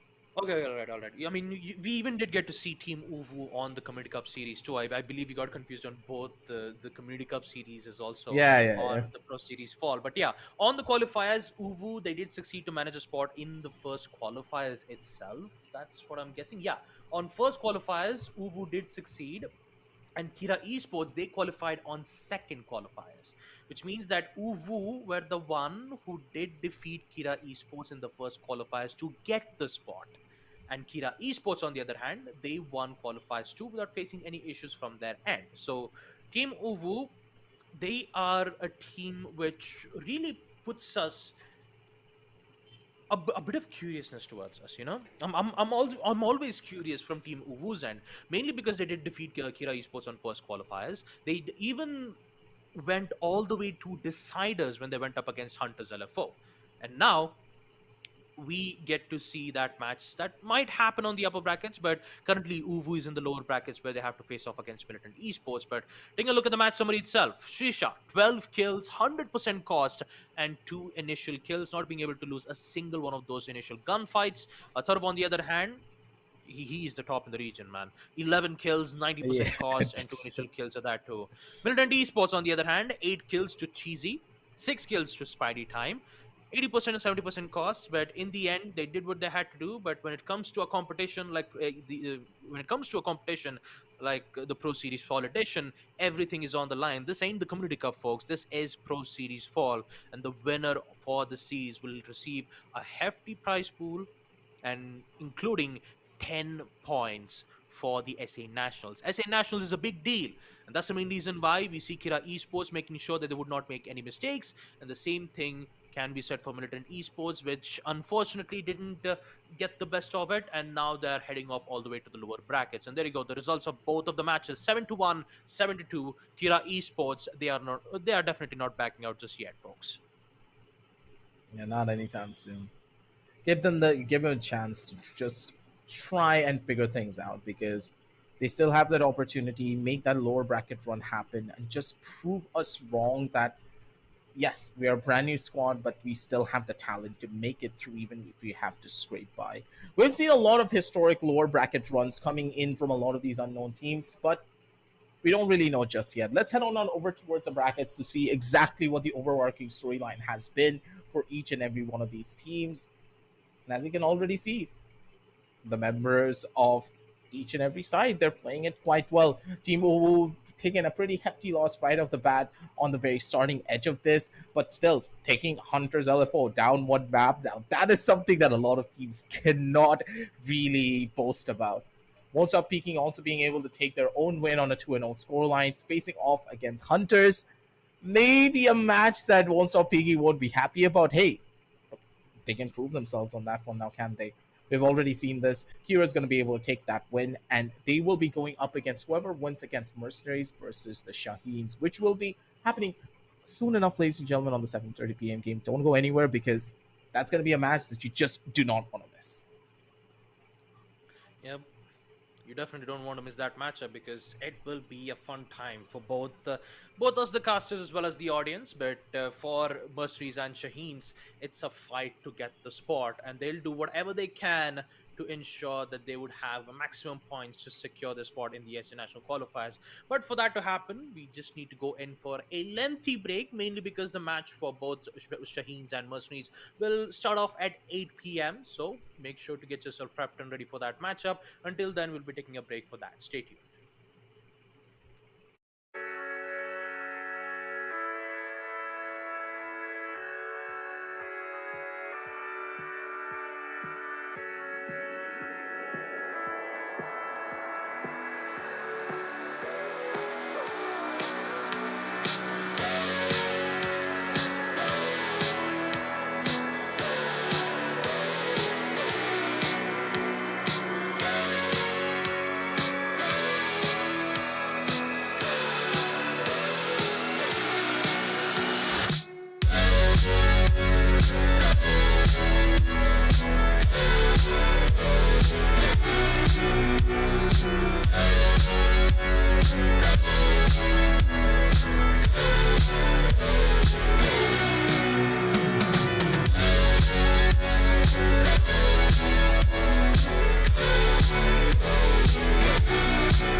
Bye.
chase.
Alright, ladies and gentlemen, welcome back to the Esports Club Presents Pro Series Fall Edition for Rainbow-Six-Siege, supported by Ubisoft, powered by Zotac Gaming, and of course, our broadcast partner, Loco. We are back with the second matchup of the second day for the upper bracket series. And I've got to say, the matchup between Kira versus Militant Esports did ended up on a 7-1 on a 7-1 and 7-2 score line, both on map Chalet and Clubhouse. Now we are here to find the second team who will proceed into the next upper bracket. It's Team Mercenaries who will go up against Team Shaheens, and this match will definitely be an amazing match to look at. Aggressive. We saw match number one's result, and now the second match of all, Shaheens versus Mercenaries. What do you think is going to happen here with the biggest matchup here for Pro Series Fall? Honestly, this is going to be a match that is going to be one to remember, especially with the names that Shaheens had on there. And Mercenaries, though, of course, they have a superstar roster, but have they been looking quite as clean as we would hope they would look? Not exactly. Their match against Hunter's LFO back in qualifiers number one left a lot to be desired for coming in from the side of Mercenaries. They were not playing the clock down as beautifully as they normally would. The team just felt a bit more disconnected together as a unit, but individually, their skills just outshone anything that their opposition can bring. Again, the raw mechanical skill when it comes down to the way that they shoot people, their micros when it comes down to utilizing drones to set each other up, it's all present, but in a way, their strategic team play and their crossfires just were not as, let's say, omnipresent as you would have hoped for, considering that this is one of the best teams in our entire region. And when the best team in your region makes a mistake that is very common, that is made by someone down below, let's say on the tier 2 and tier 3 scene, then it's quite difficult to try and justify what exactly was happening throughout that particular matchup. As we head on down over towards the map Veto screen, I really want to hope that the members of Mercenaries have finally ironed out a couple of those flaws, especially with Shinra now in their roster. Shaheens, though, are going to keep things a lot more interesting, and so are the side of Mercenaries. Okay, two of the most unconventional maps getting picked up right off the bat: Skyscraper, Cafe, and then Clubhouse. This is one Yeah, series, this. ladies and gentlemen, that you just do not want to miss. Yeah, definitely. I mean, look at the map veto itself. We don't see Oregon. We don't see Clubhouse, although Clubhouse will be on deciders. Skyscraper from Shaheens, Cafe from Team Mercenaries. Chalet has been banned. So does Map Border. Now, I've got to look at this. I mean, Mercy's strong pick is of course on Chalet, in which Shaheens they banned the particular map, even on Border too. And let's not forget, Shaheens picking map Skyscraper means that there will be a lot of new strategies that we haven't heard of just yet. But these three maps will it definitely put us a lot of curiosity, especially with the ban phase itself, knowing that you have a lot of changes from the operator bans itself. We've seen a lot of Nook bans. But when it comes to match between Militant and Kira Esports, it was you could say it was more of like a standard bans as we did get to see, like a Thatcher ban, Mira ban, not a lot of interesting bans except a Dukebi ban, which was more of like a targeted ban from Militant Esports' end. But the ban phase coming in from Skyscraper will be an interesting one, mainly because of how much freedom the defenders have when it comes to runouts, and with them having to choose a lot of denial operators like the Nomad or maybe a lot of Claymores that can help them hold their ground as best as possible. But talk about map Cafe Dostoevsky, we didn't get to see a single map of Cafe Dostoevsky being played in this series at all, even including on the first or second qualifiers. Maybe we didn't get to see Cafe Dostoevsky. It was just the usual maps, like a repeated, Clubhouse, Oregon, and sometimes Villa. It's just those three maps were being played almost every single time. So seeing Skyscraper, Cafe, and Clubhouse, Sky and Cafe being the first match being played for the playoffs for fall series for the first time. Very interested to see what Shaheens and Team Mercenaries are prepped and ready for it. I'll be pleasantly surprised depending on how this entire match goes, honestly speaking. Because again, when the map pool is this diverse and when we don't have any proper statistics for both of these teams, again, you have to remember there are no statistics because both of these teams have gone through multiple different roster changes. And because of those roster changes, even when they have superstar players like Doctor, Ninja Freak, Jinra, MI7.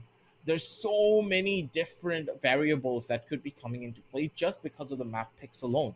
If this was something like Oregon, Border, Chalet, we can actually paint a picture for you guys where we can say, all right, this is a team that can win. This is a team that is much more stronger.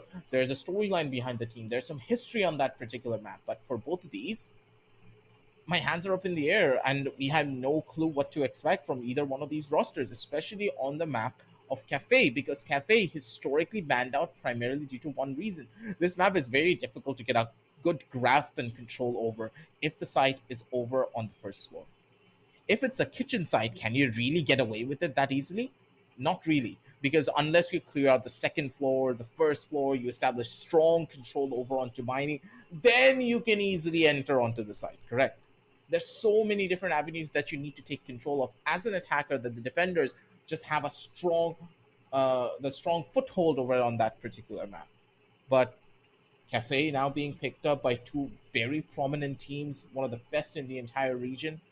Now that is where the more interesting plays will come to line. Yep. And even more, the changes for Operation Brutal Swarm when it was released, we will tend to get to see a lot of different operators being played, and of course, Maverick won't be brought out a lot, mainly because he also had his own fair share of nerfs too. So yeah, Maverick doesn't have his grenades anymore, but instead I think he has a claymore instead, which means that the only thing which is useful has to be the breaching torch. But since you have the secondary EMP impacts, Maverick's high rate pick has been decreased significantly. So more or less, Yeah, you might expect to see either the Kebi or maybe an Osa, because you get to do two things at the same time, right?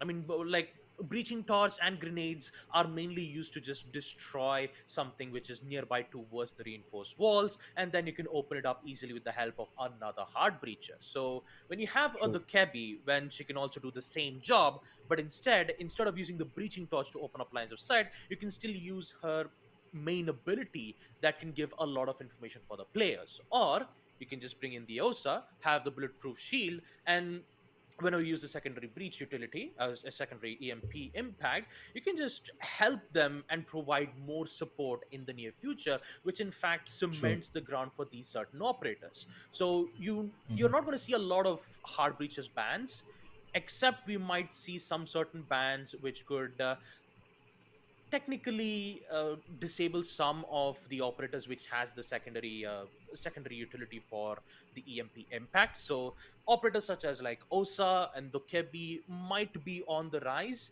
but I'm pretty sure that Thatcher's ban would also increase if and only if the map favors specifically for him only. But it depends True. on the teams. It depends on both Mercenaries and Team Shaheens to pick what kind of strategies do they want. Mainly Shaheens and Mercenaries would usually love front face gunfights, right? Utilities, mainly we could see C4 plays, maybe a grenade, but when it comes to breaches, for both of these teams, they don't have any problems for it.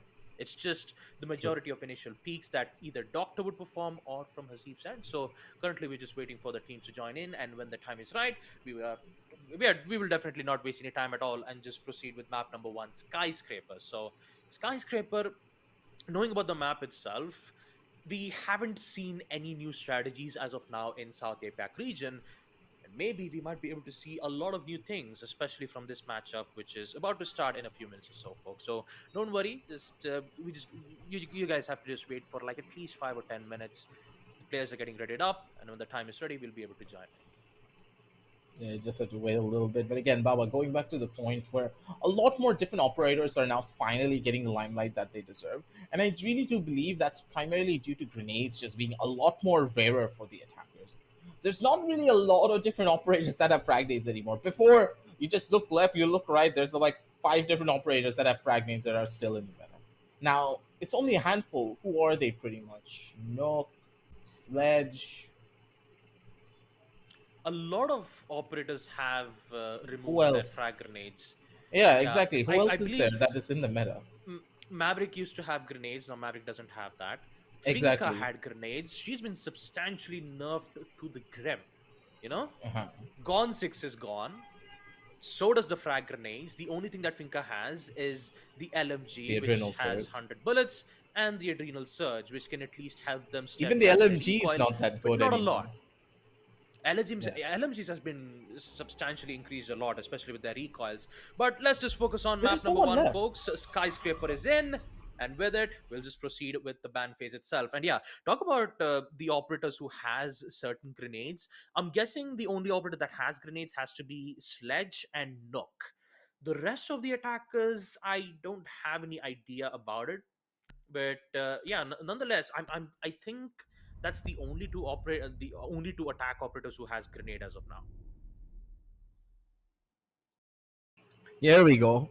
This is what we were expecting. The OSA being a very oppressive force, and understanding that the members of Mercenaries just instantly banded out. Nook also getting taken out of the board. Again, all of the characters that have a lot of utility, let's say through the usage of grenades or through the usage of those EMPs, are the ones getting taken out constantly.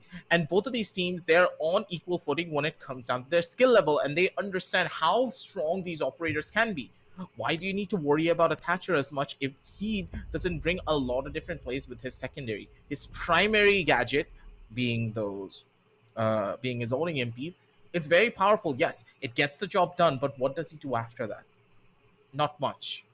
And because of it, they're leaving the Thatcher open for the attack. But what's the strategy going into Skyscraper? I understand maybe on Skyscraper you can get away by not having the Thatcher available, but Nomad's completely opened up. Yep. And this is where it's gonna get a lot more interesting. Nook is gone, Osa's gone, and Nomad is open. So the attack, they're looking quite powerful, both with the Thatcher on hand and also the Nomad. Things could get very interesting here at any second. Yeah, it definitely will be. And let's not forget, we have a lot of roster changes from both the Attackers need to sides of locate and Shaheens defuse and as many Mercenaries. bombs as they can. Shinra is here. The player from Kira Esports has just changed the roster from Kira to Mercenaries, and we will see Ninja Freak coming back into the fray, and now he's joined alongside with Team Shaheens, where he'll be met with Doctor, Czar, Mighty Ali, Eliminist, one of the well-known players in the South APAC region. Shaheens, they have secured 4 points, and they've also been racked up when it comes to the positionings in the S National Qualifiers points, claiming 6th place. 6th place, Shaheens have 2 points. And for Mercenaries, they've guaranteed to secure a spot. They have 16 points, getting 2 second place for both summer and spring. 16 points for Mercenaries, 2 points for Shaheens. Shaheens needs this win badly in order for them to rack up a lot of points to survive in the SA National Qualifiers and ensure that they are qualified, because Fall Edition is the final edition for all these teams who are currently in the qualifiers and they want to get a spot. So it's about to run scarce. And without any further ado, let's just head on into the action phase as we see Team Shaheens not wasting any time at all with the executes that they're about to make. I'm more surprised about this Amaru getting picked up. Something that is a bit more out of the ordinary, I would say, but both of the ace charges are now in place, and yep, things are just about to get opened up one by one. Ninja Freak over from the one end is already trying to get that massive chunks of damage over from the sideline, but still, an Amaru with an AR is something that is quite out of the ordinary for the both of us, because we haven't seen this in quite a long time, but we have to see if it will bear any fruit or not. But again, the members of Mercenaries, they're getting corralled into a corner, and one by one they're gonna get taken down. Ion coming in from the side to go in for the equalization play that he needed for his squad, and that's a pretty big hit as well. Amaru getting taken out early, and now all of that utility that she had is not gonna be present. However, from one end takes out elements, and that's a Thatcher gone as well. One by one, the attackers, they're getting picked up, and they have no idea where the defenders are. They have no amount of information whatsoever. These mute jammers are just completely shutting down the info that they can gain. Although they might not have a lot of information from the drones, they still have their flashbangs to block at least some certain lines of sight. But just like you said, Aggressive, they don't have any information, and that deployable shield will have a lot of problems, will be destroyed from the deployable shield nonetheless. They won't be having a lot of problems, but when it comes to time, not a lot. They still have a minute left. All 4 players from Team Mercenaries are still alive. And for Shaheens, knowing that there is only three attackers left. Information's been given from the default camps. They've got to make a way into us the side, and as Doctor finds the opening, only get refract from Taha. 2v3 as Shaheens are still in this game. Headshot from Mighty Ali. Survives that gunfight, but he is so low on HP, and Ayan gets to take care of it. It's all at the hands of Ninja Freak. It's been a while since we've seen Ninja Freak play in the series, and now might be able to make a play for the fall series. 1v2. He has some information. The G8 LMG, such a strong weapon when it comes to high fire rate. Can he find his prey? No, it does not. Shinra comes back with a headshot through the wall to confirm the kill and give the win to Team Mercenaries. First round of defense will go at the hands of Mercenaries as we proceed to round number 2. Clean, systematic, and proper. That is all that you can hope for coming in from that first initial round. Mercenaries, they have set their foot down and they went out of the gates running. They get the first round in a very cool, calm, collected fashion. Of course, Shaheens, they got that first initial advantage, but really did it at the end of the day give them the advantage that they wanted? No. Because Ion came in through from the back, killed the Zofia, and now that Zofia utility is null. If you had those concussive blasts coming in from the Zofia, that would have been a large amount of information that could not have been denied by the mute jammers.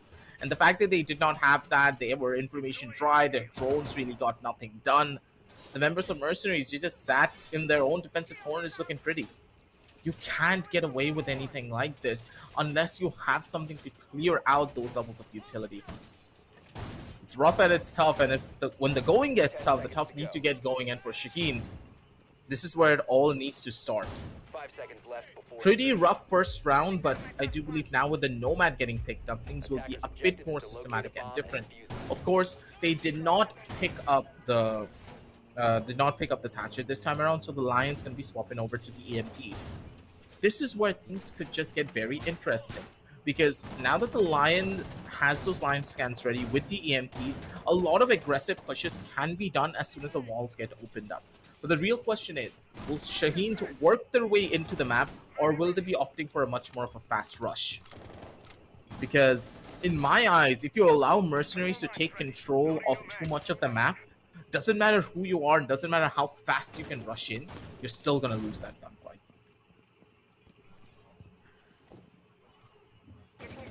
Let's see what Shaheens will do in this encounter. You see, all 4 players for Team Shaheens are just making their way in towards the drum room. And there is one who is trying to make his way in towards the Gaisha. Shinra knows this, but Ayan starts it off. This time taking on Ninja Freak. There goes the sledge, and with him, his grenades. And Iana also has this. Iana also has the frag grenade too. So let's just make that 3 operators who has frag grenades. But focusing on the round, Team Mercenaries, as Ayan gets to take out his first prey. Shaheens are having a lot of problems on map Skyscraper, which is in fact a map picked by them. This is Shaheens' map pick, and currently they're having a lot of issues on the attack rounds itself. But still, they've got to figure out a way. They have some certain information that they can be gained from the attack drones, but they're losing a lot of ground. They're losing a lot of HP. And Zar, on the other hand, needs to be careful on multiple angles. The grenade will be used to take out the deployable shield, but would it be more than enough to handle out the aggression that Team MRCZ is providing? Look at the counters. Once you throw a grenade, look at the level of you see a smoke denial. canisters. So the amount of denial that you see in mid rounds is just absolutely stunning from MRCZ. Yeah, we know them to be a team that just shines on these defensive rounds because of this very reason. They know how to slow down the opposition as much as they possibly can. Doctor, though, over from one side, does get a surgical kill onto one, but he doesn't find anything more than that. Taha is going to be able to take down Caesar, and that's another one for them to find. LMS trying to keep things competitive, shutting things down over to a 2 versus 3 situation, but 2 versus 3 on this particular map is not an easy one to get unless you find one more. Zeb with the swing shuts down another one, and Ayad just doesn't miss those shots now, does he? Spots out one of the players and domes him immediately. This is Ion for you, ladies and gentlemen. That's how you does it. And that's how he plays. Okay. The man didn't even see the player, and he still got that shot. All right. Sure, buddy. Yeah, it's always about the prediction that Ayan does a great job at. It's like it's like, you know, exactly at what position he would be in, so you can just constantly pre-fire in a way that even the attackers wouldn't have no idea how he get the shot in Defenders, the first protect your place. bombs So from being it defused by always attackers. revolves around how good you know when it comes to the angles, and Ayan clearly knows what it's best, especially on map Skyscraper, where most of the teams in South APAC doesn't practice a lot, especially when it comes to pre-fires like that from Ayan. You even have the strategic holdouts from Team Mercenaries. I mean, deployable shields, the denial from Drum Room with those smoke gas canisters, and the amount of protection that they have from Drum Room is just absolutely insane. Look at Mercenaries. They made an extended hold all the 10 way seconds remaining. from second floor Samurai Room all the way towards Drum Room. 5 They seconds didn't to go. care about the hallways that the attackers would make an attempt. They know that Team Attackers Shaheens are would moving make an out to locate a entryway bomb and defuse it. towards the doorway that connects from both the tea room and tea room and Attackers have dropped karaoke the room. bomb diffuser. I know it's been a long time. I'm still trying to remember the names of certain sites in Skyscraper, because usually on South APAC we'd have other maps, right? But other than that, Mercenaries, they're just displaying pure skill and good map knowledge, and they're using it to their full advantage. That I'm really impressed with their setups on defense. At this point, though, really need to see something different coming in from the Shaheens. They do have a couple of these EMP blasts ready to get their way in, and okay, that's a drone spotting on one of the players. They need to completely give up Gaisha. Otherwise, this is going to be a pretty hefty hit for them to try and stop. One playing down from the vertical, a very interesting spot coming in from the side of Mercenaries, that they are very well prepped as well for this particular map here, Baba. And I'm pleasantly surprised, Gaisha, though. I don't know why this guy's still holding it, and he's probably dead for right. Shinra's still able to survive. He's gonna be able to run away, and Posse finds a kill onto Elenis. Shinra should have died there. He was on Gaisha, and he was pincered between two different sidelines, and he still survives it to live another day? What? Not gonna lie, man. Shinra, he's He's a improved slippery a little lot. snake. Yeah, he is. I mean, joining alongside with Team Mercenaries, I can see his true potential, especially when they're going up against Team Shaheens. I mean, look at the coordination. Whenever you saw them, you know, Shinra usually commits to these kinds of angles, but now when he's playing up against, when he's playing with Team Mercenaries, he's just taking things slow. They know that the entire Gaisha has been taken care of, so he just decides to fall back and let the other team focus on removing one players. And Hasib, he did exactly that. And look at the drone economy. Both the Iana and Ninja Freak, both of them, they don't have the drones. And Ninja Freak, he decides to find one on the place, and that is Shinra the second from Ayan, as Doctor takes care of one certain place. Beautiful shot. He moves MI7 and another almost an attempt, but Taha gets with a headshot. 3v2, this time Mercenaries, they're in trouble, and a post plant can happen, but no, Taha gets the best of it. No, it's not Taha, it's Hasib. 2v1, but Taha is all by himself. 5 HP and a dream, and Zar, he has no idea on Taha's whereabouts. But for Mercenaries, they have all the information thanks to the information abilities that they have from the secondary. Post plant will happen, which means that Taha only has 40 Timing is seconds everything. left. He gets one! One more! No, no, no, no! Oh, he still gets it! Taha, you're an absolute madman!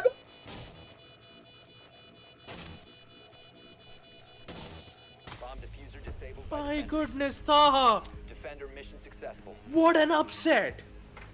What an upset! No way he actually got away with that. No way! Even Doctor reduced Taha's HP to 5! He reduced Taha HP to 5 and he gets away with a 1v2 clutch! Shaheens had no idea. They didn't had info. Mercenaries had. Defenders protect Was your there a bombs cam from or being defused by something attackers. present? I saw They had the pings. cam. Mercenaries had Wait, the a cam. Blackbeard? Uh-oh. What? Blackbeard from Doctor? Oh, he's gonna use the DMR. For sure he's gonna use the DMR. I know how strong Blackbeard can be on this map, but still, really? I mean, why not? Desperate times calls for desperate measures, aggressive. never and mind. Never Why mind. not bring in the... Okay, never mind. You know what? I think we need to tone down the hype a bit. Especially when Doctor bring in the Blackbeard. For a moment there, I had some hopes, you know.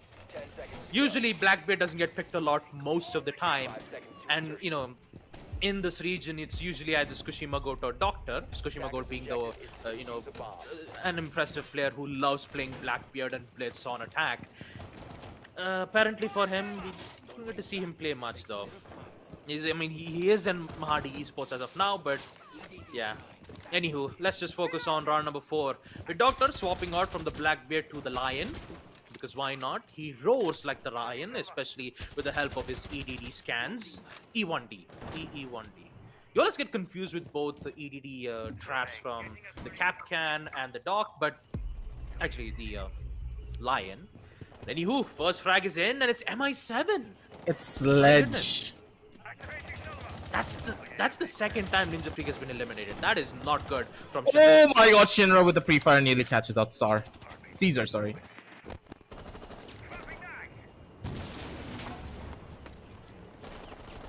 I don't know, Baba. I think this could go south at any second. It's not looking that good for them to try and find this one through. In my eyes, Shinra is going to be a massive thorn on their sides as well. Again, you have to look at the situation like this. Ion, Hasib, and of course Taha are playing so well that the 2-star players, Shinra and MI7, they're not getting a single frag on the board.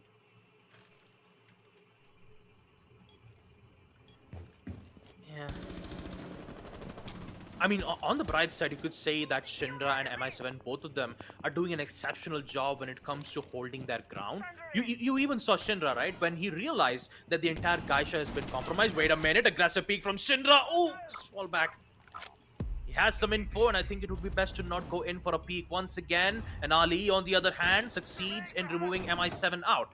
And Shinra, gotta be careful with that peek. He doesn't have a lot of HP. All he needs is just a single shot and a C4 from Taha to take out Doctor. An important one, but the same thing can be said for Shaheens too, as they succeeded in removing Ayan and Shinra out of the equation thanks to Ali. 3v2. And now it's Shaheens' turn to bring this back on track. They have the information. MercenarieZ, on the other hand, they don't have enough explosive utility except the impacts from Hasib. But would it be more than enough to hold their ground out? And round number 4, maybe might be a chance. Taha! UMP! Takes to take out Mighty Ali and Hasib. Oh, Hasib! He's right around the corner! Oh, bye-bye! Shot! And Hasib gets away with 2 kills just like that, folks. Patience! As you see, Hasib gets another win for Team MercenarieZ. And boy, Dude, oh this boy, is... what a play are we getting to see from MercenarieZ, and what a performance from these guys. Have you ever seen something like this coming out from MercenarieZ in such a long time? No. Not at all. I'm just surprised in more ways than one. We expected this to be a lot more of a closer game, with Shaheens being able to edge out a little bit more considering how lackluster MercenarieZ have been initially when we saw them. But I take it all back. Their qualifiers run is not something that we can look back to be what this team is truly capable of. They've gone back onto the drawing board, they're playing together as a squad, and it's not the superstar players that are normally getting these frags, it's the supports. Tell me, Baba, did you expect this? Of course, the Hasib's just an incredible player. We all know that Taha is possibly one of the best that BD has to offer. But still, they're pulling off clutches out of absolutely nowhere. Attackers must locate and defuse a bomb. Now, when it comes to Shaheens wise, I wouldn't say that MercenarieZ are having the time of their life. They're also having some similar struggles from them, especially when it was a 3v3. Every single round that you see from Shaheens not always ended up in a flawless win from MercenarieZ's hand. Of course, they had a lot of struggles, but it's usually those 1vx or mainly those impossible moments that MercenarieZ just makes it possible. Especially that 1v2 clutch Bomb located by from the Ella. And now Shaheens, they've got to think about this. They've got to fix through this thoroughly. Maybe, bringing in some tactical timeout would just help them regain their senses. or just a break time to make sure what kind of mistakes that they're doing for the past for the past 4 rounds. Oh boy, they still got I to don't worry like about this. Mercenaries' whole defense, man. Already the breach has been done now, and you see most of the attackers are right below. And Hasib, he's thinking for a run out. And what is that? Attachments from Hasib? A suppressor and a red dot sight On a on an on an SMG-11. SMG-11, he doesn't care about the recoil, dude. Who cares about the recoil? The man has recoil control for days, possibly playing on the highest sensitivity possible on 20,000 DPI. Yeah, he wants to play this as stealthily as possible. That's exactly what Hasib is trying to do. Oh, cooked nade, Oh Hasib. my! Oh, not looking good. 5 HP, but he's gonna be happy about that huge nerf from that grenade as the range of the explosion has been decreased a lot. But for Shaheens, they are slowly inching towards the side, and Mercenaries, they'll be looking for a bit of a trouble. MI7 gets one. There goes Eliminus with that run out. And the second from Ayan as he gets it to take out Ninja Freak. These frags are just coming in all around, and one by one they find the frags that they need, and oh my god, Shinra! He runs out and catches out 2 players. They already know Caesar's position. He has nowhere to go. It's still a 3 versus 1 situation, and Caesar, not even the diffuser's on top of him. How does he even get to it at this stage? He's just stuck between a rock and a hard place, nowhere to run and nowhere to hide, and it's gonna be Ion to get the shutdown kill that he needs. Beautiful headshot to boot as well. Heard of the sounds, knew the positions, and sees that he was just worried of too many different angles. He can't get the crosshair placement for that one, and with that, ladies and gentlemen, the members of Mercenaries, they take a 0-5 lead, going up against the Shaheens on their home map, mind you.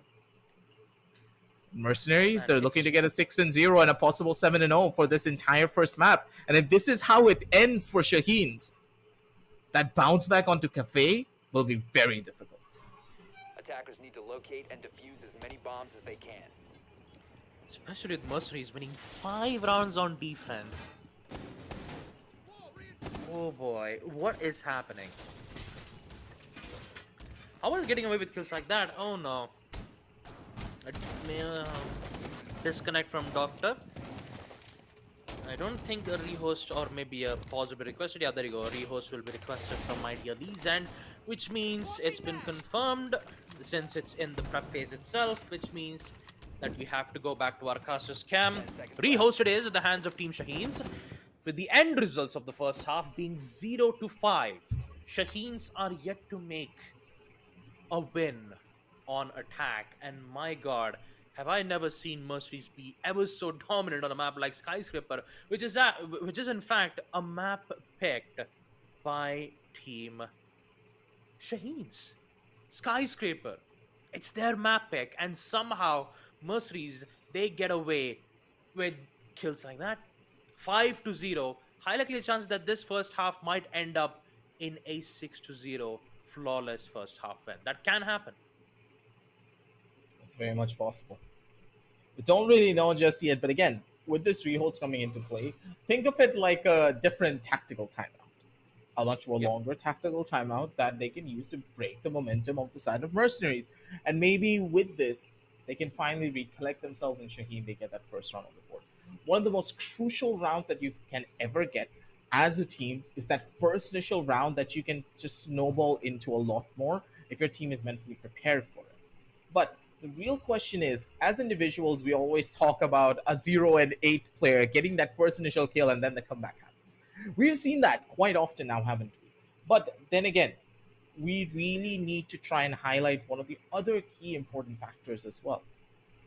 A team can always come on back from a pretty hefty loss if they get that first round. But in the case of Shaheens, I don't think that's going to happen, because it's just not the team not being able to perform as a complete unit, but I do believe as individuals as well. You can see a massive gap in confidence coming in from the Shaheens as well. The first initial round, they had a lot of confidence. They were taking deals, they were taking engagements, and they were happy to take each and every fight on a proper foothold.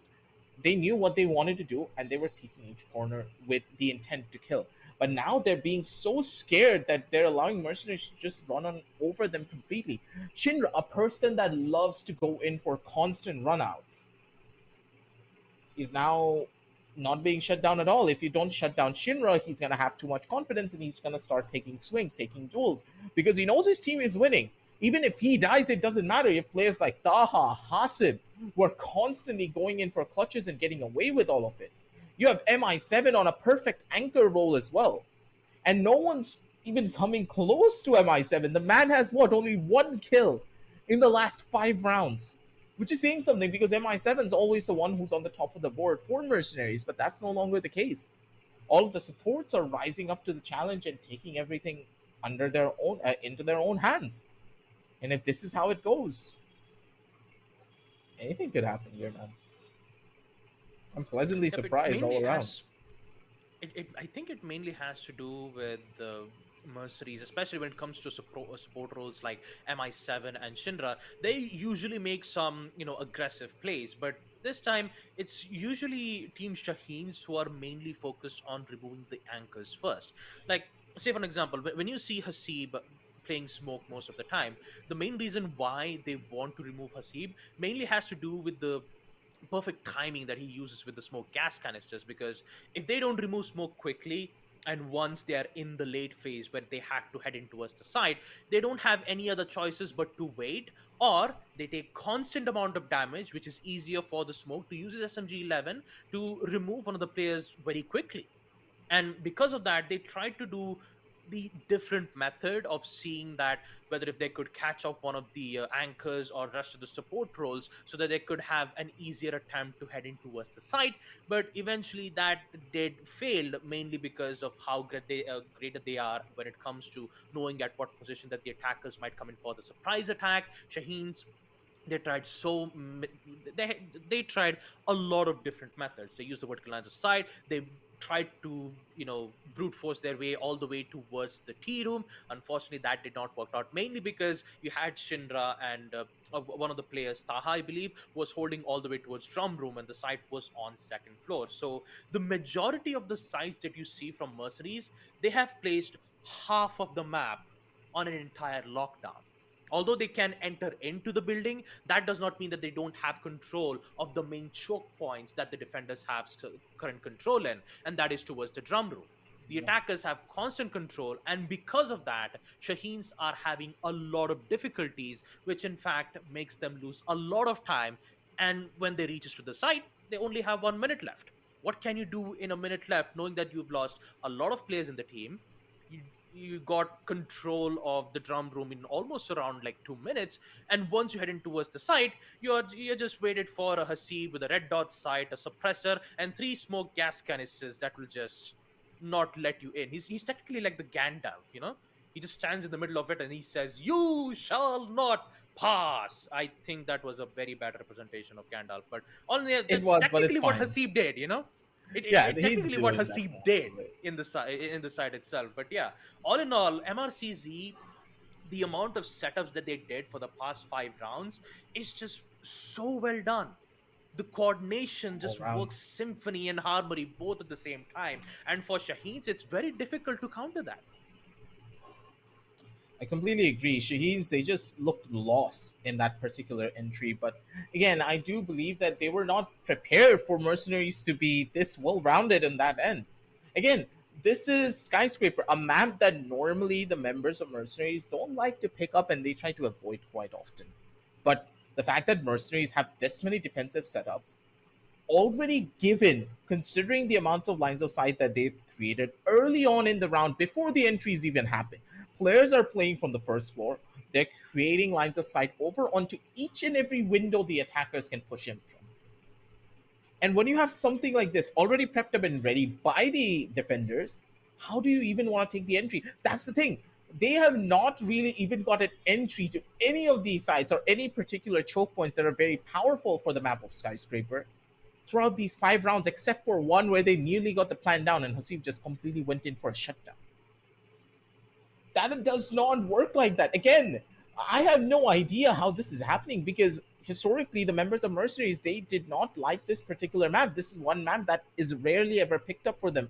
No one has any data on them, but the fact that mercenaries, they were prepared to go up against the Shaheens in such a way shows that they did their prep work. They did a lot more work early on before this one even came in, and the level of scrims that they did on the map of Skyscraper really goes to show their fundamentals are strong, they are sound. But the real question is, can they pull this off on the attacking side as well? Because the attack on Skyscraper is a lot more difficult as well from time to time, depending on how many runouts happen from the defenders. Because again, the defense can get away with everything here unless there's a proper level of control being established by the attack. And that's one of the main reasons why the members of Shaheens are having such a rough time. Yes, the attackers have a lot more windows and different lines of sight that they can create all by themselves. But if the defenders are very aggressive, then the attackers are always at the disadvantage, considering the sheer level of run out positions that there are, and a lot less positions for the attackers to hide from.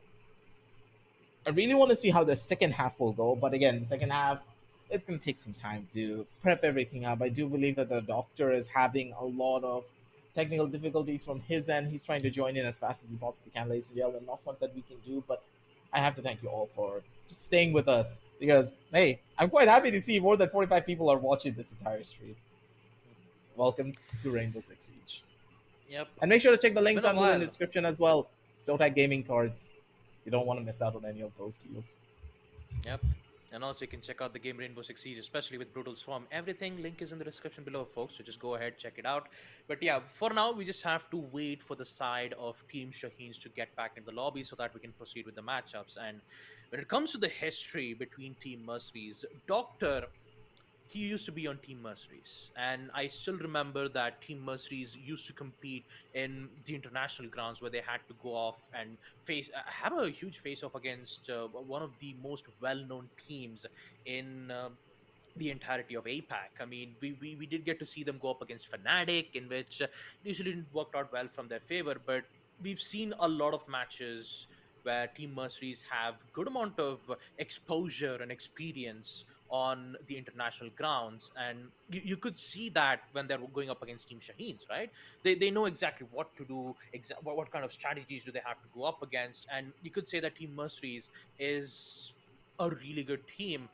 And knowing that you have the SA Nationals on board, I'm just curious to know what kind of plays we get to see from Hunters and Mercenaries, Kira Esports, and also a newer team that which we might be able to see arrive on the rise, Team Uvu. There's a lot of potential for Team Uvu to be, heading off in the scene itself, but it's only time will tell. We just have to wait it out. You still have a lot of matches to go, especially in the fall season. And when it comes to an end, I still got to ask you a question, Aggressive. Out of all the teams that we are seeing here in the SN National Points table, we have Hunters, MRCZ, Kira Esports, Retrograde, Phalanx, Shaheens, and Yep. Team Won't Stop Peaking. Out of all the teams, which team do you want to support the most, Aggressive? I am non-biased and I do not support anyone. Oh, Jesus. I mean, that's one way to say I don't want to predict, because it usually ends up being the opposite. Uh, Man, Nah, if that's you only don't want to Jack. answer that question too, That's only Jack, yeah. not you, Baba. Come on. But look, I'm not kidding when I said when it comes to my prediction, it was just a fluke. All right, I didn't expect Hunters would just end things off on a 3-0, especially on the grand finals. But all in all, jokes aside, the amount of teams that we have in the South APAC region will be an amazing one. It's there's a lot of returning players who are coming in into the scene. We even saw Shaheens. We even saw Militant Esports with a lot of returning players too. Ninja Freak. Man, it's been a while since we've seen Ninja Freak, come to the scene. He's such an exceptional player. He is an Yep. amazing player when it comes to being a fragger. But now he's coming back to the scene. Currently, he's having a bit of a problem when going up against Team Mercenaries. But hopefully, those kinds of issues should be fixed. Maybe in the second map, or maybe we could see them go all the way to the deciders. You never really know. But again, you do need to consider another thing. We are talking about the returning players, and honestly, Team U is possibly the best that we have seen considering their roster. To take a map against Hunters LFO, something that even mercenaries are struggling with currently, that is saying something. And Team U are full of returning players. You have players like Ragnarok on their side as well. Again, each and every player that they have on their team is just on a different level. And considering that the side of Mercenaries has gone through multiple different roster changes, that's even more difficulties coming into play. They're trying to mesh together properly one by one as a squad, but let's just not overhype it as much. We always try to hype up as many players as we possibly can, but it sometimes just falls flat on our face as well. So for now, at the bare minimum, we are just gonna wait it out and see how this Pro Series plays in, because this is just the first initial stages of the Pro Series, ladies and gentlemen. We still have a long journey ahead of us. A lot more games. Lower brackets is there, upper brackets are there. And these are just the first initial couple of games that you're going to be witnessing. Tomorrow, though, we're going to be having even more matches with the lower brackets. So make sure to hit the like and also hit that subscribe down below to not miss out on any of the siege action that we have in store for you. And don't forget, you're at the House of Indian Esports. So when you're at the Esports Club, the action just never stops. We still have a lot more games that we are going to be hosting tournaments for, not just only Siege, so keep your eyes on everything. Of course, make sure to follow our socials, the casters, and of course, the Esports Club. But moving on back towards the game and the topic that we were trying to highlight in particular, I really want to know at one stage, during the SA Nationals at least, do you expect there to be a possible upset? Because I have a feeling that Mercenaries, especially with the new roster that they have, are looking quite clean. They're looking quite fly in the way that they're able to play, and it looks a lot more rounded as a roster where they have the firepower and they have people who can go in for individualistic frags. They've always been like this, but they added a little bit of extra firepower onto their roster, but the team chemistry is just not there. So Mercenaries could get easily upset by another squad who have stronger synergy in between each other, especially when you consider a team like Team Uwu also being around the corner, who have showcased not just individualistic performances, but stronger team chemistry than any of the other brand new teams that we have seen currently. I mean, if I have to answer that question, aggressive, we have seen a lot of upsets, especially in the previous South Asia nationals. We've seen, Union Gaming, which was before actually. Yeah, it was Union Gaming, who was formerly known as, Hunters LFO as of now. We've seen a lot of upsets where we did get to see Samurai Esports. Yeah, I know it's been a long time since I've heard that team before.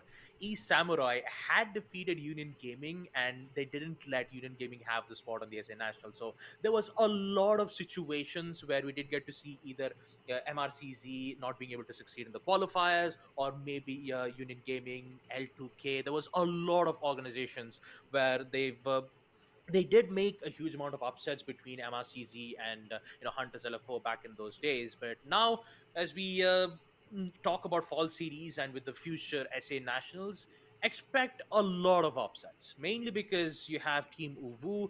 Retrograde, they might still be in the game, but when fall series comes to an end, we'll properly get to know which team have been selected, which team is not. And I'm pretty sure that when I see the standings as of now for the SA Nationals, teams like Won't Stop Peaking, Damwon Mia, Mahadi Esports, Shift W, and Team Clickbait, these teams might not have a chance of being succeed. Might not, have a chance to qualify. Except Won't Stop Peaking, though they did succeed in their first matchup in the upper brackets. They already went to the next phase, defeating Team Phalanx, which means that they'll have at least more points to survive and at least stay alive for SA Nationals. But the rest of the teams, Mahadi, Damon Mia, Shift W, and Team Clickbait, they'll have a lot of problems coming from their end. But for now, folks, we're just going to take a short little break, mainly because some issues being made from, Team Shaheens. So don't go anywhere. We'll be right back, and let's see what kind of actions we'll have after this.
All right, ladies and gentlemen, I know we've took a lot of time, but we are back with round number 6. Team Mercenaries have secured 5 rounds on defense.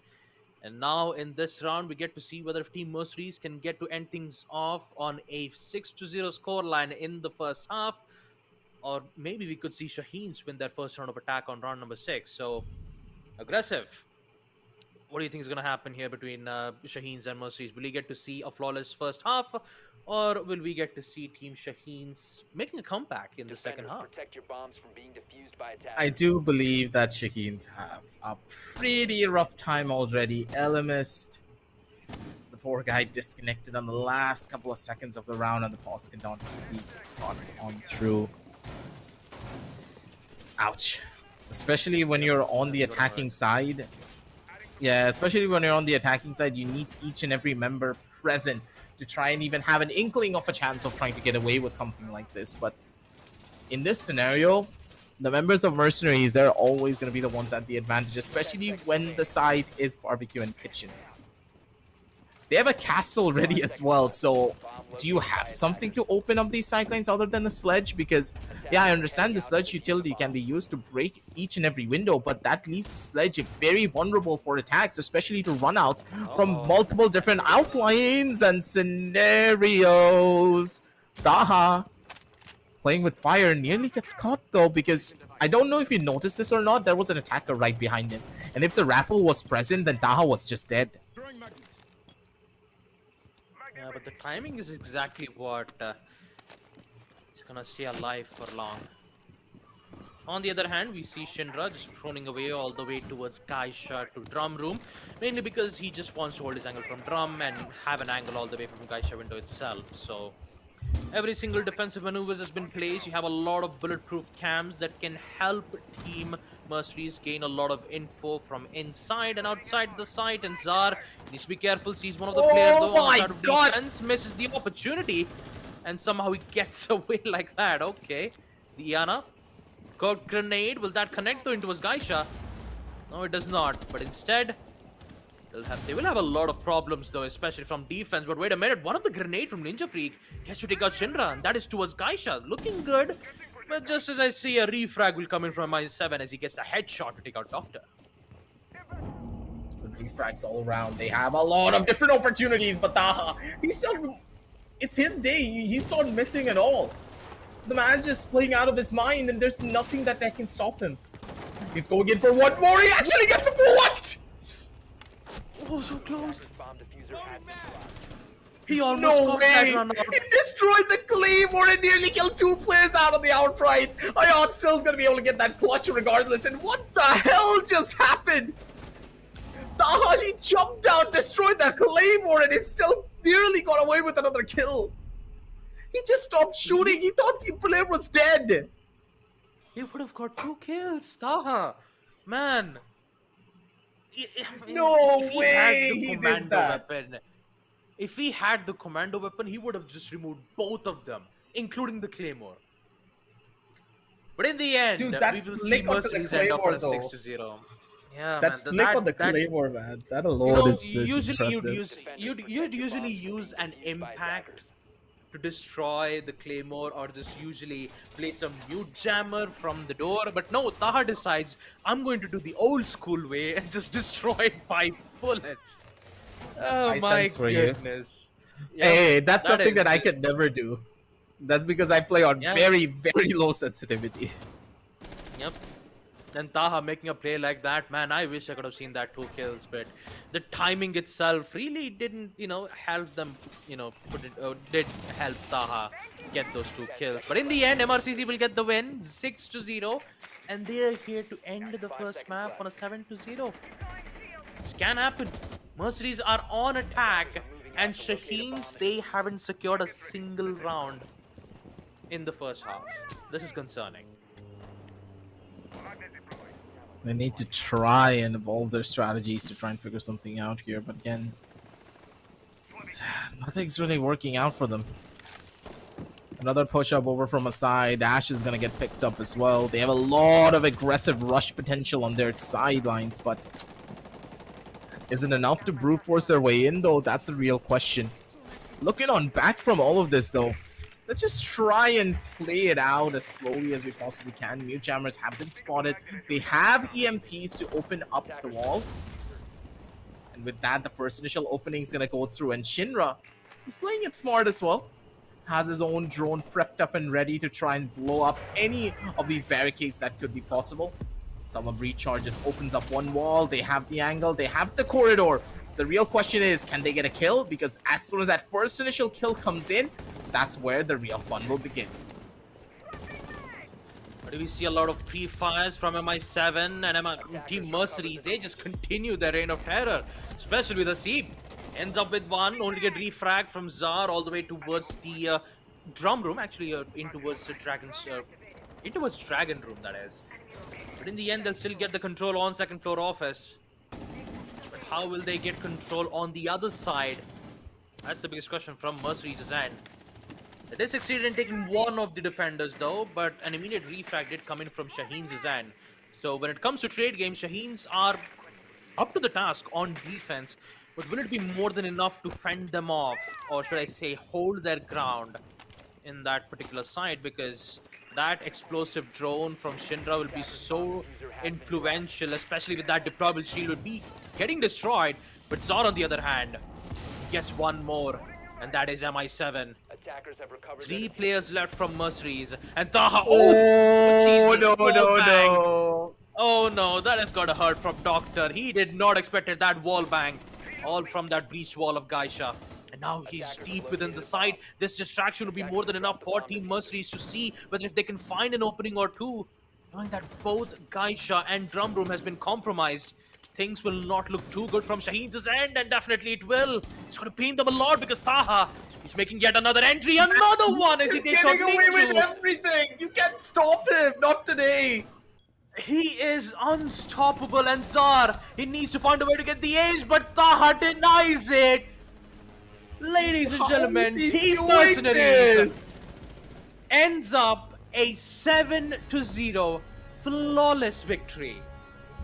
Flawless up against You Team cannot Shaheens in the make first this up. map. You just can't, man. Taha was on a roll. He just took each and every player down a couple of notches. And he did it all perfectly. He didn't even break a sweat. The guy got that incredible clutch right off the bat on an Ella, mind you. No information whatsoever. He played it down to perfection with just a little bit of information that he had from his teammates and maybe a drone or two that was scattered around. That's it. What else did the guy have? Nothing. I'm just shocked. That was his map. That was his world. And there is no situation where we, the common folk of this land, can ever do anything. He was the king. And long live Taha for that particular map. We're going to be jumping straight down over to the highlights, ladies and gentlemen, and see exactly what the side of Mercenaries did to take the 7-0 victory up against Shaheens. And it all really came down to the performances being put up by the members of Mercenaries down to the T. And again, the first initial couple of rounds, the members of Shaheen, they looked clean. They looked proper. They were trying to figure stuff out and they were adapting on the fly. But as soon as the first initial 2 rounds came in and Taha got this clutch, everything got thrown out of the window. Taha had no business getting this. And because of that very play, Shaheen's mental just broke down in more ways than one. If you lose rounds like this, you know that your team will just completely shut down.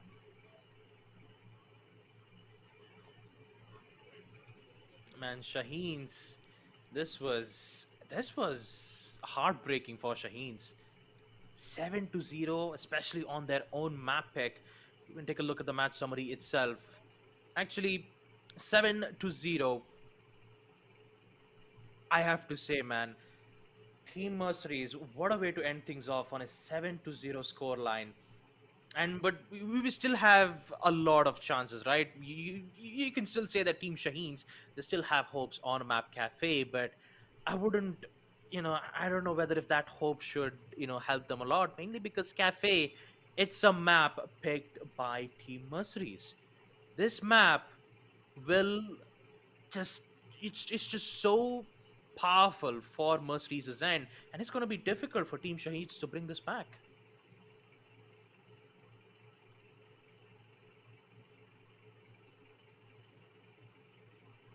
I'm just not prepared for any of this. I'm speechless here because for Shaheen to lose on a 7-0 scoreline to Mercenaries is not something that we even expected. We expected what, maybe a 7-5, maybe something along those lines if there was a loss and a possible win for the side of Mercenaries. But Mercenaries, they just came out of the gates running, and they did not stop.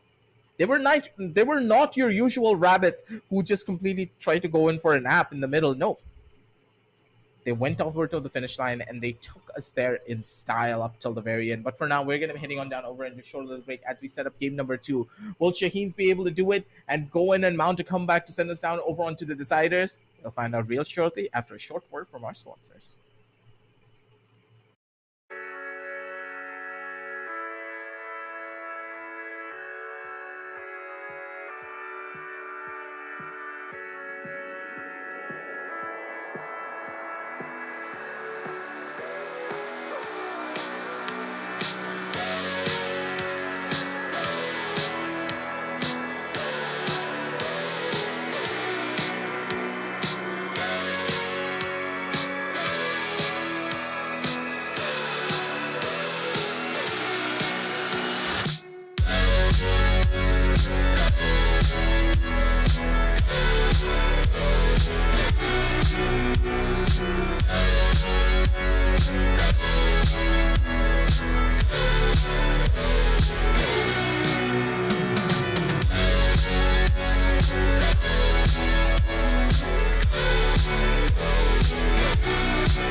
Alright, ladies and gentlemen, welcome back to the Esports Club Presents Pro Series Fall Edition for Rainbow-Six-Siege, supported by Ubisoft, powered by Zotac Gaming, and of course, our broadcast partner Loco. We are back with map number 2 between Team Shaheens versus MercenarieZ.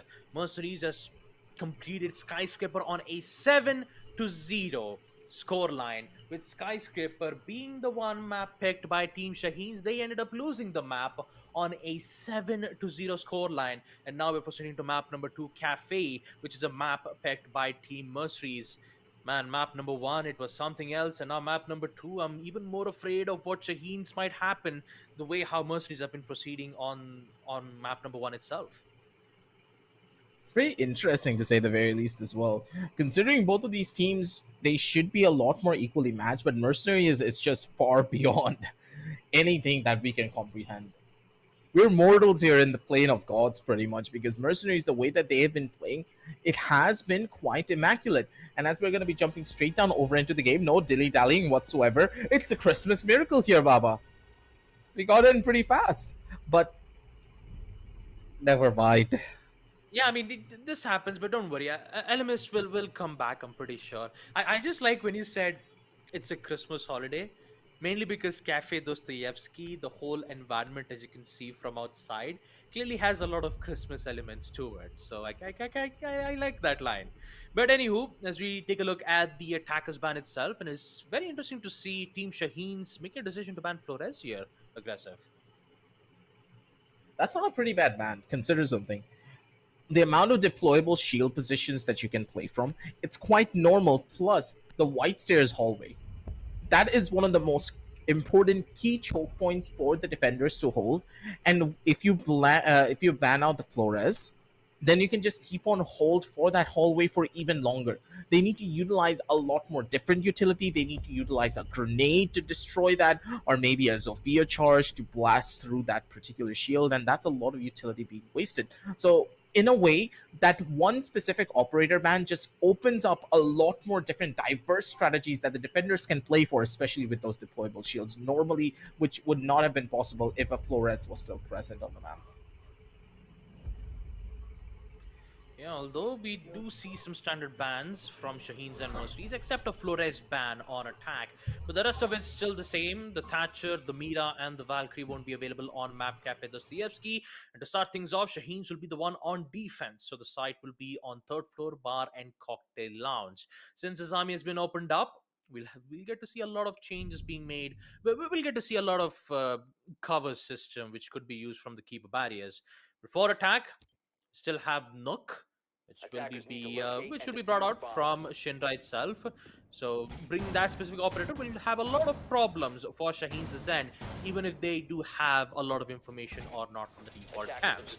But the rest of the utilities that defenders have mainly relies on denial of utilities and denial of breach, with mute jammers, Giga's ADSs, and Aruni's Surya Gate, which could help the Azami barriers to give a lot of protection from that too, which means that bullets will at least block a lot of damage if you're having a good cover system from there itself. But all in all, Shaheens, they had lost a 7-0 on map Skyscraper, and if this happens on map number 2, then MercenarieZ, they have got themselves under control. And I'm not gonna lie, the first map was so powerful. It was. They didn't let Shaheens give a single chance on map Skyscraper. Not a single chance.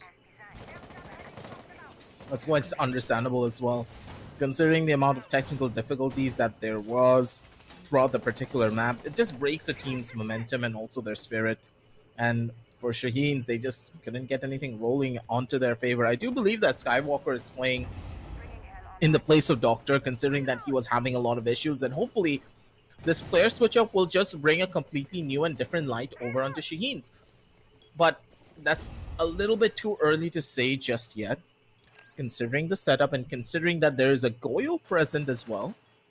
Things look to be a bit more interesting, to say the very least, that's for certain, because once more, the members of MercenarieZ, they have so many of these different sidelines they need to worry about. Ninja Free being quite aggressive and quite, let's say, playful in the way that he wants to go over on this Goyo. prepping up a run out angle to just keep the attackers guessing, that's quite smart, because now Mercenaries, they have two different points of entry they need to worry about before they can finally work their way up from a rappel. Yeah, for now, Shaheens are trying to make some distractions and hoping that Mercenaries would pick out on it and see whether if they can, try to remove one of the players out. But looks like the attackers are not budging down an inch. And it's MI7, especially with the rappel as he decides to take out Mighty Ali. And for the Ash, Ayan is about to do the same thing, but he gets caught out from his own end. Shinra needs to be careful on the player towards pillars. He does not. And Elemis will make sure to eliminate Shinra out of the equation, which would equalize it to a 4v4. But on the bright side, Mercenaries knows that there is one player holding out towards the pillar side, which means that getting control on Cigar will be a lot of problems for them. So they'll just go for the usual drop down from the red hatch and then make their way towards the side. Okay, no one's holding for the drop down just yet. Hasib casually walks away with a kill. I was not expecting that. Hasib finds one, and they're working their way in so quickly. Hello? No respect whatsoever, but this player still behind pillars is able to find another one. Elemist with a double kill for him. No. And one by one, they're just getting dropped like flies. Elemist with a triple. Now he's up for the ace. Either he gets this or it's all done and dusted. Diffuser's gonna go down. Sound cue is being given away. They know exactly where Elemist is gonna be playing from as well. Pushing all the way over on the freezer, but it's just not gonna happen. Too much information already being given away, and that one pre-fire was more than enough for them to find it all. Pause has been requested by the side of the Shaheens, and that first initial round from Mercenaries was just quite aggressive, I have to say. No drone work done pretty much at all. They just had information early on. And another big question that I would like to highlight is, from the side of the Cigar hatch, why was the entrance over onto Piano just completely blocked off? The Azami did the setup early. Did they want to just completely give up Piano and play from the back room?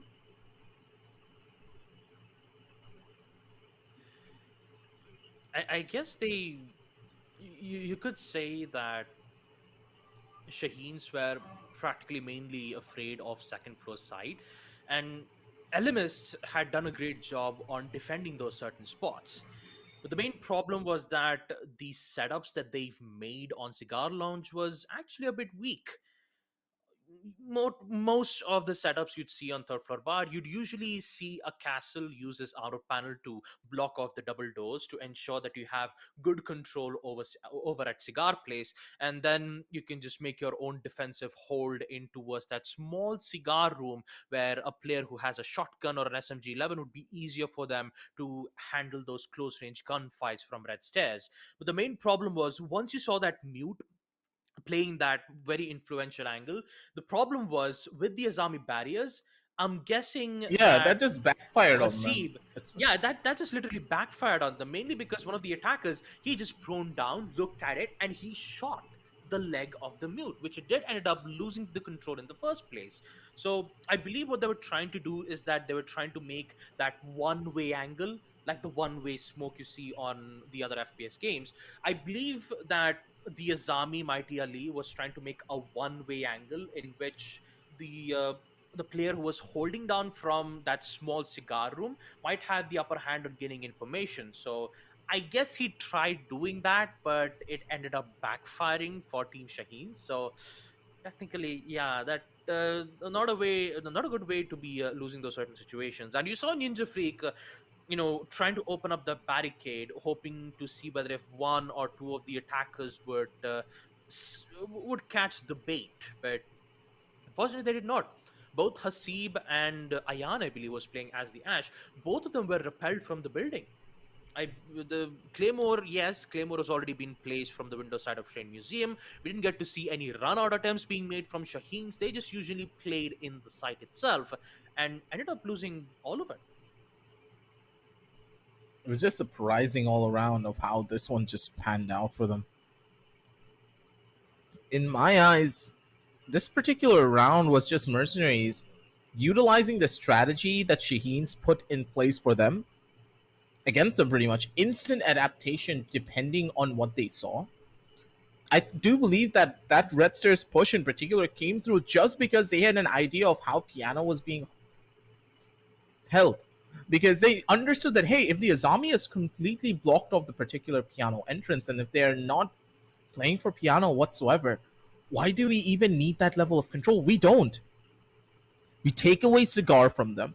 And as soon as they took away Cigar, it was just over. There's no way you can hold down the site anymore, because even if LMS comes in from the second floor, from White Stairs, still getting kills, it just wouldn't work.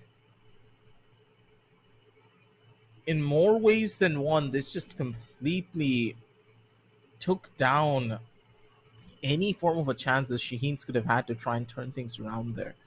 And with the setups already done and the Goyo not really finding a lot of value as well, considering where the canisters were placed, you'd question what the game plan is for the side of the Shaheens, because MRCZ, they have a game plan in mind and they are relentless in the way that their attack is going to go through. They're showcasing their mechanical skills first and their strategy second.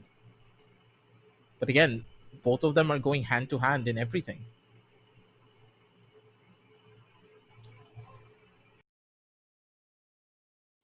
And also, let's keep in mind getting a 7-0 victory in the fall series, especially with Mercenaries who did get to, win up against Team Shaheens. It's not an easy way to get a flawless win, especially a 7-0 scoreline. At least you might have a lot of issues while making mistake once or twice, but the way how we see Mercenaries succeed on their defensive hold on sixth time clearly shows that they have got what it takes to hold, not only just hold the side on defense, just overall make a fantastic performance. And it says something. It says that Mercenaries, although that they've made although that they are still in the second place where Hunters LFO, they always do end up winning the grand finals, I believe in the fall series we might see some changes. We might see Mercenaries fling back, and the matchup that we're going to see up against Hunters LF4 will be an absolute blast. But in order to do that, first they got to defeat Shaheens. And looking at map number one, it clearly says something, including on the first round itself too, on map Cafe Dostoevsky. First round, Hasib, Ayan, both of them getting control on Cigar. The time was used to perfection. Not a single second was wasted in attack from Mercenaries' end. What every True. single attack pushes that we've seen on most of the matches we saw. I could even include Hunters LF4 too when they went up against Team Uvu. They took a lot of time on attack. The same thing can be said for Team Uvu. Time consumption is one of the most major weakness in attack. And Team Mercenaries, they make it look like easy. I mean, they're like, you know what? It's not that difficult. All you got to do is let most of the attackers do their one specific role and make Yep. sure that you do it as best as possible. Make sure you don't waste a lot of time just by thinking or just holding an angle. Once you see an opportunity, you take it, you push forward, and ensure that you could win it. Like it's just like that. Mercenaries, they are slow and methodical. They always take their time, but they only take it time whenever it's necessary. They use it more of like True. they use the time left more of like a backup. And what the rest of the strategies that they have, they'd usually done it by now in the prep phase itself or at the introduction of the operator's pick phase itself. Mercenaries, they've already thought about it by using those specific times, and when you see the action phase, they do it everything, and that too at the perfect time. Yep. They don't miss a single beat in the way that they are planning out each and every one of their strats. Again, the most highlight factor of the way that Mercenaries play is the way that they're just efficient in the entries. And of course, efficient in their defensive holds. They don't waste a lot of time trying to dilly dallying around, but they gain information and they immediately capitalize on top of it. And that's one of the main reasons why Mercenaries is such a feared roster in our region. Because they're one of the few teams that just utilize utility to gain space, and they will, of course, occupy that space immediately and not just use it like a dead weight. Information is gained, they will act upon it. And there's very few teams that do this. Even Hunters LFO, they have a similar problem where they know they need to take space, but they're a little bit slower in taking it over. But of course, they have individual superstars who, even if they don't have a lot of space, can pull that space back in their favor even when they give it up. Two different ideologies, two different styles of play clashing into one another. Now, Mercenaries, they're trying to refine that strategy even further, and they're taking each and every team by storm as they do so. But for the members of Shaheens, I'll have to give credit where credit is due. They have a lot of interesting ideas of how they want to play it. Again, that cigar balcony hold, I could understand the presence, I could understand the plan that they were going in for, but it was executed a bit too early. The Azami set up those keeper barriers right off the bat, and if you do something like that, do you really believe the attackers, if they're a very experienced team, will still fall into your trap by just taking piano control and just walking past the keeper barrier? It doesn't happen now, does it? The strategy is there, but the execution for a lot of these strategies are just not that, like, how do I say it? What's the proper wording for this? I mean, It's not you could that. say I think when it comes to utility wise, Shaheens, they make up for in initial gunfights, right? They're mechanically skilled. Like most of the players you see from Doctor, from from the other players, and Mercenaries, they have both at the same time, right? They also make use of good utilities, and plus they're good mechanically skilled players too. So for Shaheens, I think mainly it has to be some of their problems relating to that itself, but hopefully it should be fixed, and I hope aggressive, I think you got the word for it, or did you Yeah, not? I didn't really get the word for it, but we'll get back to that point later. It's Hmm. just not clean. Like, if we go for a simple term, it's not clean. It just Yeah, feels as absolutely. though they, it's like when we as casters, we are Hmm. constantly thinking about something, we're constantly trying to find that word, but when we don't find that word, just like my situation, it doesn't come out that well now, does it? Because I couldn't finish my analogy, I couldn't finish the term that I was trying to put together. And that's kind of what's happening to the members of Shaheen. They have an idea in their head, but they don't know how to express themselves. Yeah, that's the better wording for it. They don't know how to express the idea that they already have in mind. There The you go. execution just didn't come through properly at all for so many of these rounds. And I was really hoping that after what happened in the first initial map, they went back to the drawing board and tried something a bit more simple. Cafe, one of those maps, yes, you can go in for a lot of interesting plays. There's a lot of different strategies that you can play around with, and Elemis did exactly that. Holding down from that second floor, he had full control of Cigar Balcony. He could have easily run around towards the side of White Stairs, made that push in, and be a complete nuisance to the attackers if they went in through the second floor, but they chose not to do that at all. But for now, the choice for us will be to head on down over into a short little break, ladies and gentlemen. Things are taking a little bit too long, but nothing to really worry about because we got the links down below in the description. We got our sponsors. Make sure to check them out, and we're going to be right back after a short little break. Don't go anywhere.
All right, ladies and gentlemen, welcome back again.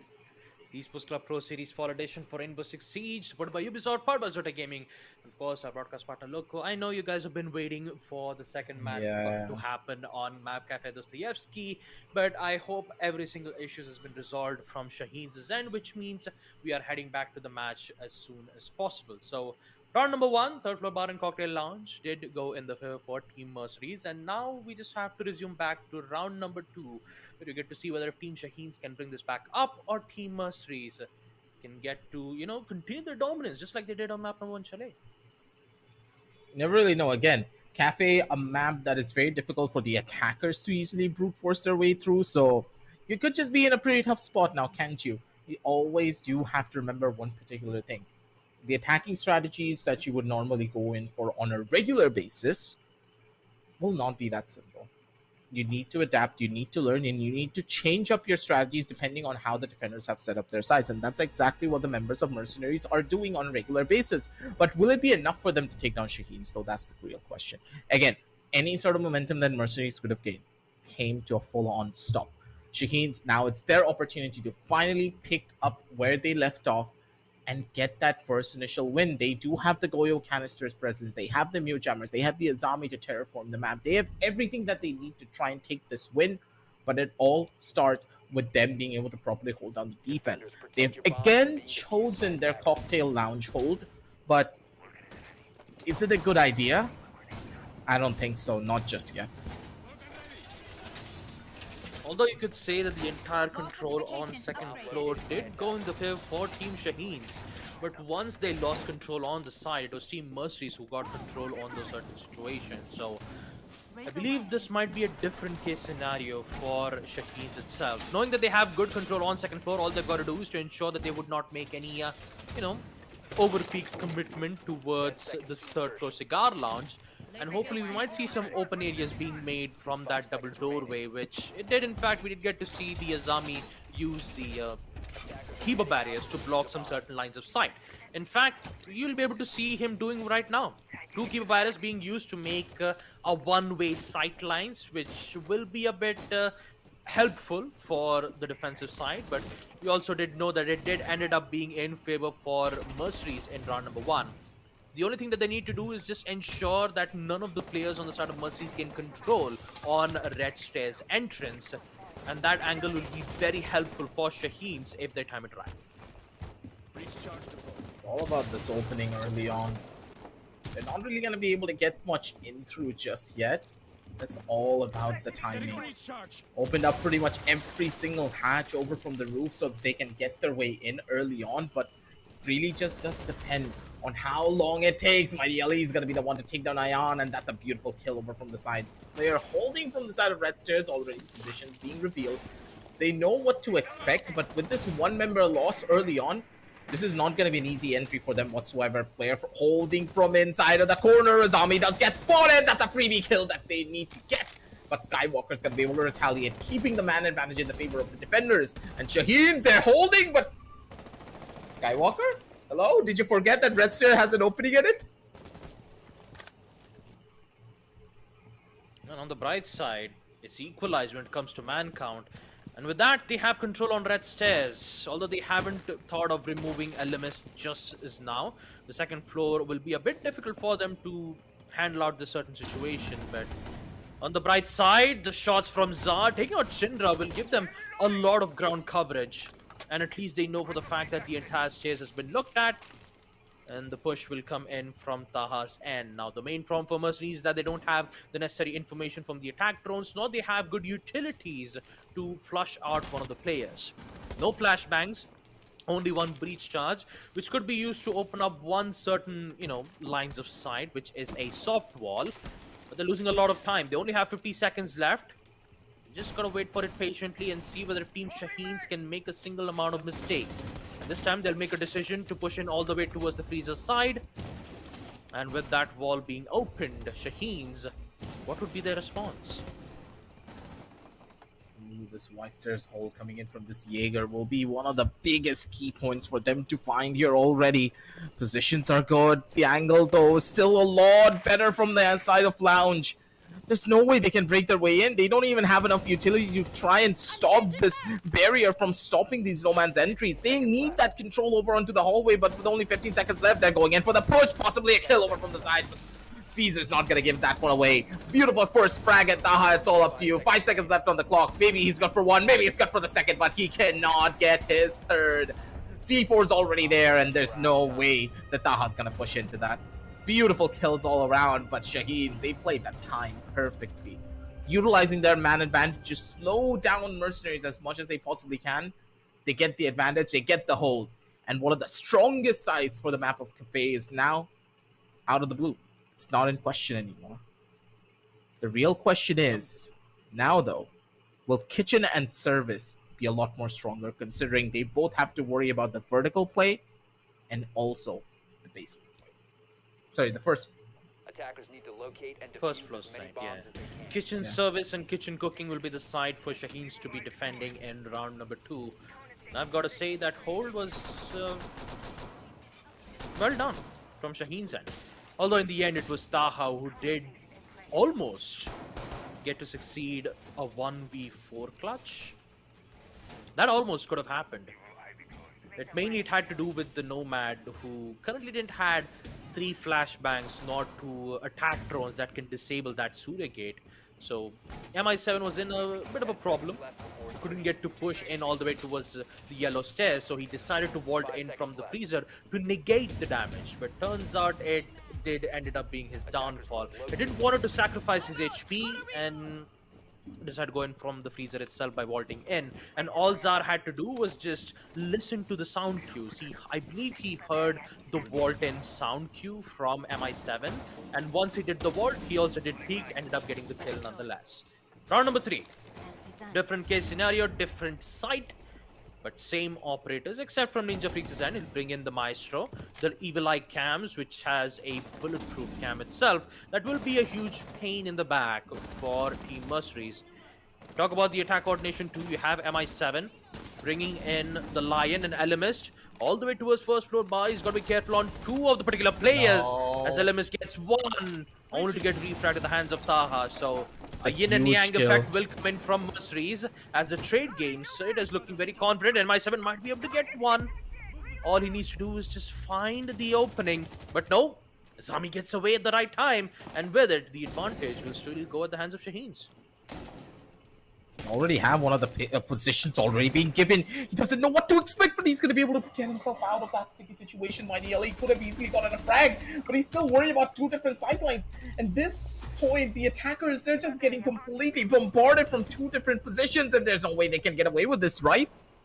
Still, they're holding down code check as hard as they possibly can. This army stuck in an island, and there's no way that she can get out of this without really getting a kill away. But Caesar, beautiful hold from the side of Train, holds it down, and the Azami's just being an absolute nuisance. So much utility being established and used, possibly a kill as well. That's gonna be the 2 versus 3 that they were hoping to find. But again, Caesar, he's still in a primary position where he can easily run away with everything there. And Mercenaries, they have not established that second floor control back whatsoever. Mining is completely open. They're running into the side without taking mining control. What's even better is that Zar has the control on the hatch. Taha is trying to get some information, and I believe he finds out the amount of the Aruni, which is in fact will be now okay. He just knew.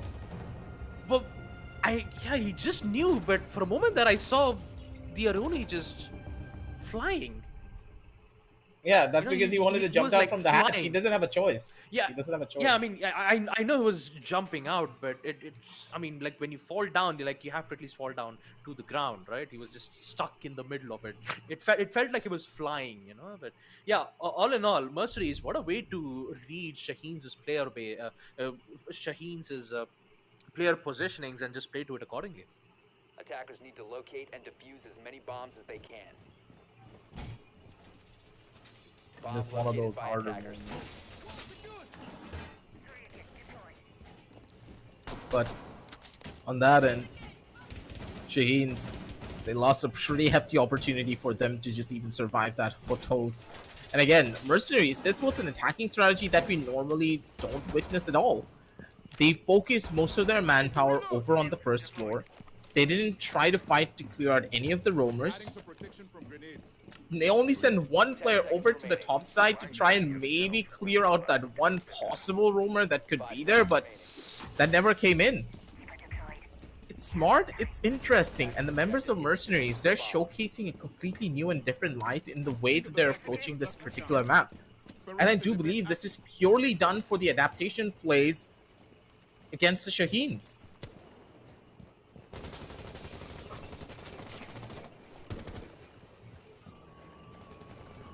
Yeah, this will be a lot difficult if Shaheens cannot, focus on the current situation. Mercenaries, they're just currently playing to this accordingly. Although they had a slight mishap on round number 2, and it did happen the same thing on round number 3. Mercenaries are slowly getting themselves back up, understanding the way how Shaheens has been making an Ayan. Ooh, almost he got the shot off, but in the end, it will be one of the players who will get away. But once they gain control on Cigar, then things would not look good as what you thought that it would expect to be from Zars' end. He's going in for the peak. Hasib knows exactly what's doing, so he's just waiting in for the attack drone to give them some information, and he knows exactly where the Aruni's location is. Wallbang attempt. Doesn't get the shot just yet. Oh, wait, He will at it's least still succeed. coming! He can go all the way downstairs, but no, he deals some major damage to it. Concussion. That's a In the DMR. end, yeah, it's a DMR, which will put Hasib on 50 HP. But all in all, Mercenaries, they are getting some good footage on the ground. Wallbang attempt almost gets off the Aruni, but he still stays alive. Aruni is still alive, but they have information. Wallbang attempt, and finally they get it. Skywalker on the other hand, all the way from Reading Room, gets one more. But the trade game is so powerful from Mercenaries' end. Actually, does not. Skywalker gets away with that. 2v3 as Shaheens are now facing the problems in the side. There's no way they can get away with this. Again, still 1 minute left on the clock and more than ample amounts of time because they've completely cleared out the second floor. Third floor is done. The only thing they need to worry about now is the bottom. They're opening up the entirety of the sideline. Hatches are opened up. Recharges are done to completely break through any of the utensil and any of the utility that is present from inside of the sidelines. The Azami barricades are broken as well that was used to terraform the entirety of the site. And one by one, the lines of fire are now being opened up slowly but surely. They have everything under control. And now the Shaheens, they're the ones who are on the back foot. The vertical play that we expected to come on down through from Mercenaries on the last particular round is now coming through on this one. They're adapting, they're evolving, and the way that their strategies are constantly changing. This is very interesting to say the very least because Mercenaries, this is a different type of team than we have seen ever before. Yeah, but they're losing a lot of time though. 10 seconds left and Ninja Free gets the one, only to get refragged back, which means that Elemis is the only player left. There's no cover for MI7, which means Ayan, he needs to sprint back. He needs to provide protection for MI7. And he did succeed by downing on the Ash. Oh no, the timing. Oh no. The timing itself, just by getting one single shot to the leg, is more than enough to guarantee a win for Shaheens. And Ayan's timing was a bit too late to give that protection. And in the end, that would give Shaheens the win that they require in round number 4, 2-2. The round has been equalized, and in round number 5, things might give it a bit heavy from Mercenaries' end. I did not expect that to happen at all. Now, did you? Because that made absolutely no sense. Mercenaries, we were hyping them up a little bit too much there, I do believe, and the Caster's Curse just hit at the perfect moment. That round left a lot to be desired. Ayan was a bit late, yeah. You know? He was supposed to give protection to the Nomad. You saw both of the players just dropping down from the hatch to get the trade, which means that at least the Ash would have given some support, or maybe MI7 since he was very low on HP. Could have done that to provide support, but the angle that the Wamai had was just too much to get a control on. So that has definitely got a hurt for Mercenaries. They were this close of getting that round win, but in the end, you could see that one round Mercenaries gets a single round win on attack. Shaheens immediately comes back and recovers it.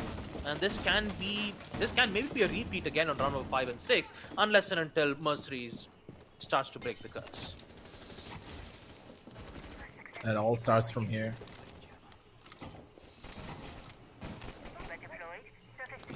In a way, I'm just a little bit more on the dicier side as well because Shaheens, they're finally showcasing what the team can actually do. But at the end of the day, Baba, do you really believe that they're getting these wins because they have a certain strategy and set play in mind? Not exactly. They're getting a lot of this because the roamers are able to waste a lot of time, and the members of Mercenaries, they're overthinking the situation to try and entry onto the site. They get the kills, they get the trades, and they're spreading themselves out a little bit too much. They're making mistakes that the members of Shaheens are always able to capitalize upon. And these are very common mistakes as well. That's giving them this massive hit. And now they're trying to go in for a fast rush over on towards the third floor. And things could work. And yep, that's Hasib getting a catch on an over-aggressive Caesar. And Caesar, I understand your aim has been on point, but you need to give respect where respect is due, because this is one thing that you just cannot get away with that easily.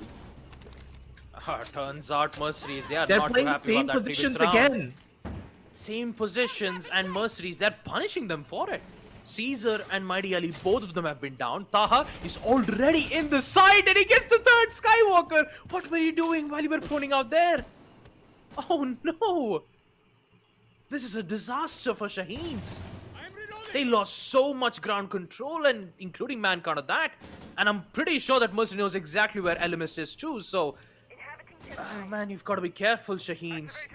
You are at the same place you were at on round number 1, and Mercenaries, they are punishing you for it. Breach is already done. They know exactly what to do with this execute push.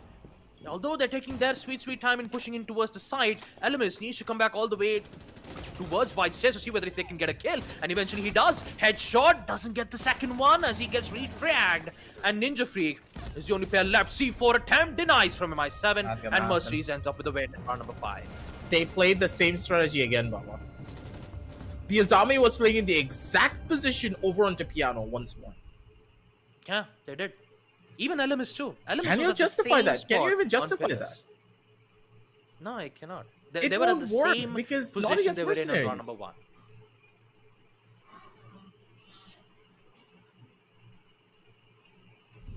I don't know. It just feels as though the team is completely on a disconnect. Did their strat book just completely run out?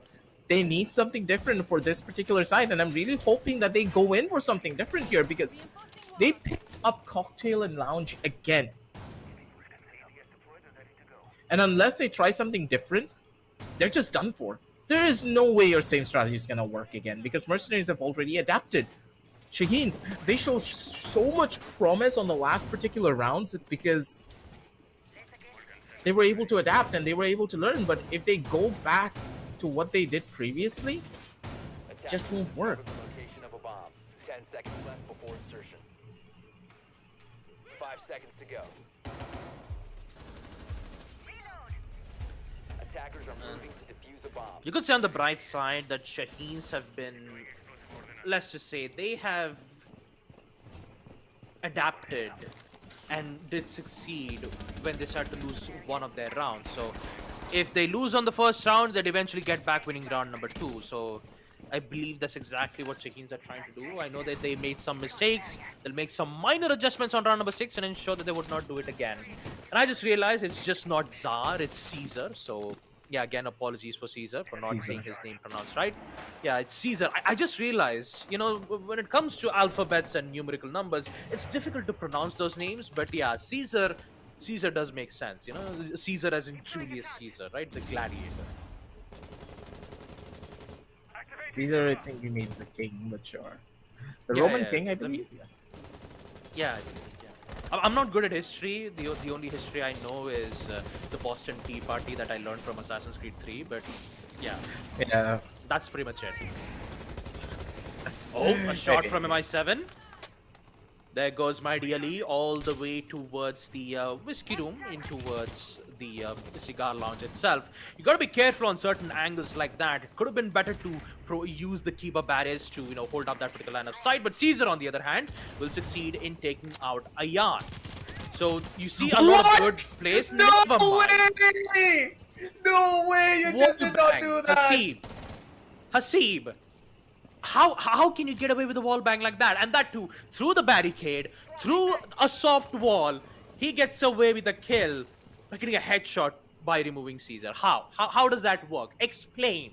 Explain, Hasib. Explain. Explanations don't count when the player is just this good. We are not going to get an explanation for any of this just Yeah, because we of how definitely not, yeah. incredible he is. And again, the members of Mercenaries, they're getting the kills that they want, but they're still not able to close out the round considering how systematic the cycle has been. They have adapted beautifully, and the members of Shaheens, they're causing problems all around. The freezer's wall has gonna be opened up! You gotta be careful there, Taha. I understand that you don't care about any of these sidelines, but still, you gotta give respect where respect is due. Maybe a bit too over-aggressive on these plays. Has a drone in hand, but doesn't even use it just yet. Hasim's gonna be there for the backup, and they have 30 seconds to make this execution possible. They have the complete entirety of Piano. They have Freezer under control. They just need to worry about White Stairs. That's the only angle they haven't cleared out just yet. Cocktail Lounge has now been taken over. C4 is gonna come out. Positions being given. Still no damage being done. 50 seconds left on the clock. Taha kills out Shinra by accident. It's a travesty and a tragedy all happening at once. And this is bad. The defenders, they're gonna start converging. The attack is gonna begin. That's gonna be a kill over onto one, possibly from the side. They're gonna be able to get the plan down, but Elements is gonna be coming in for the clutch plays for his own. Ninja Fake's already gone down, and Hasim, knows the position. He has to fight, and he has to play. And Taha and Hasim, they get the clutch in the most unconventional way possible. This round was an absolute disarray. It was in chaos. What just happened? They were both stuck in one specific corner. I thought it would have worked, but no. What? You just cannot make stuff up like that. How can They were both stuck behind Lounge. Defenders, protect Like, your you bombs from cannot being make this defused by up. attackers. They were stuck behind one stall. And you know, for a One moment I desk. thought that the Vulcan shield, I thought that would have at least dealt some minor damage to Taha, but the range No, the Vulcan was... shield stopped the defenders from pushing in. That's why they destroyed the Vulcan shield and then opted to go in for the plan. Mercenaries, they used the utility of the Shaheens against them. Jesus. Man. How does it feel for your own 5 seconds utility left before insertion. to betray yourself? The No, betrayal otherwise you of know the that the Vulcan Goyo shield. would have actually pushed in, right? You know that the Goyo would have just pushed in with Elemist on his side and just pincered them. It didn't happen that way.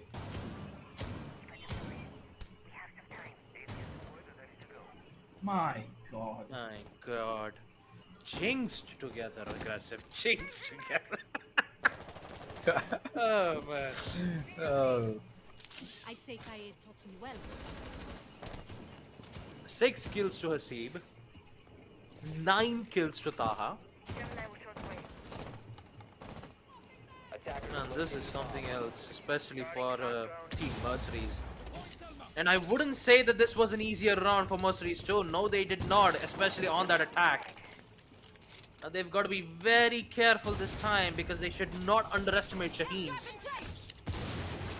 So you got to be careful though.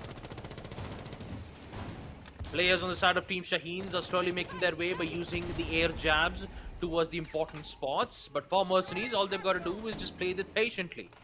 Well, play it patiently, that is. MI7 on the other hand, if he gets this lucky shot, this would be even more problematic from Shaheens' end. A lot of utilities has been used, clearly mainly to make sure that none of the flank opportunities wouldn't come in from Mercenaries' end.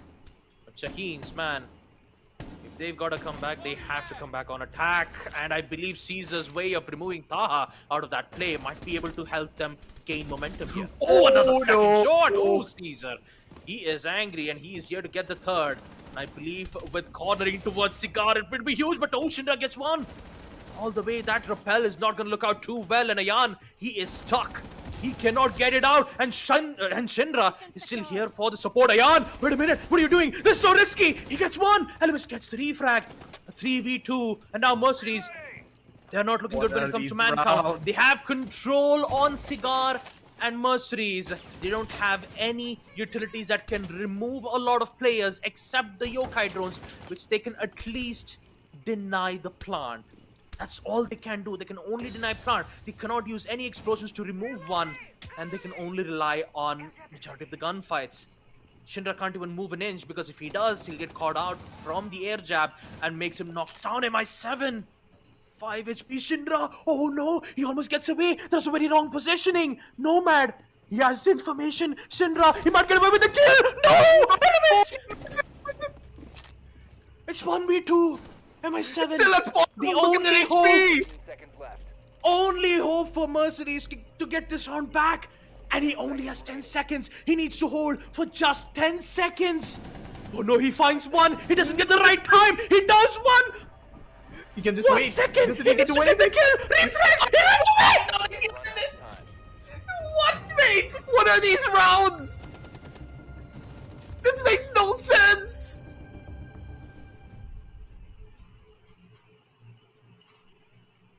It's always this side. How do you get away with something like this again? MI7, he missed the shot. I thought he was dead. I expected a pre-fire to come in from the Nomad, but nothing happened. 1 second left on the clock. There's no way you can even get the plan down in that situation because you were in no man's land. If you try to place the diffuser down, you are dead. And MI7, he survives with the skin of his teeth. Low HP on every single player. And that round could have gone either way.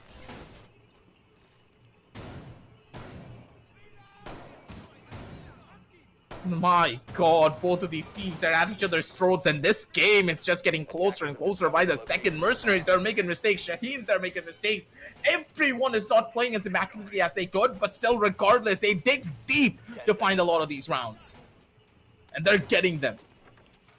5 seconds to And if go. this is how the game is gonna go down, this match could go either way. Moving to defuse a And bomb. with Shaheens and their backs against the wall and a possible lower bracket run looking at them, they need to dig deep to try and revert that even a slight bit because, again, it's just not gonna work. Not just yet. They need to dig deep because otherwise that lower bracket run won't be easy for them, of course, but still, if this is the proficiency that they are showcasing, they have a good chance of making it in, but Mercenaries, what's happening?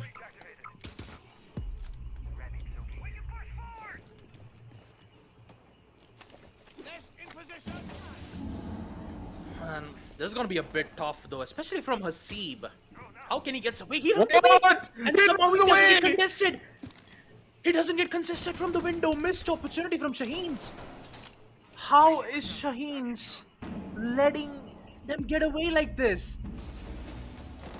Mighty Ali was looking at the window and somehow he let Hasib run away back from the side and let the attackers get control on Bakery. They have ample amount of information, they have good amount of denials. SMG-11 with the suppressor C4! Bye-bye Ali.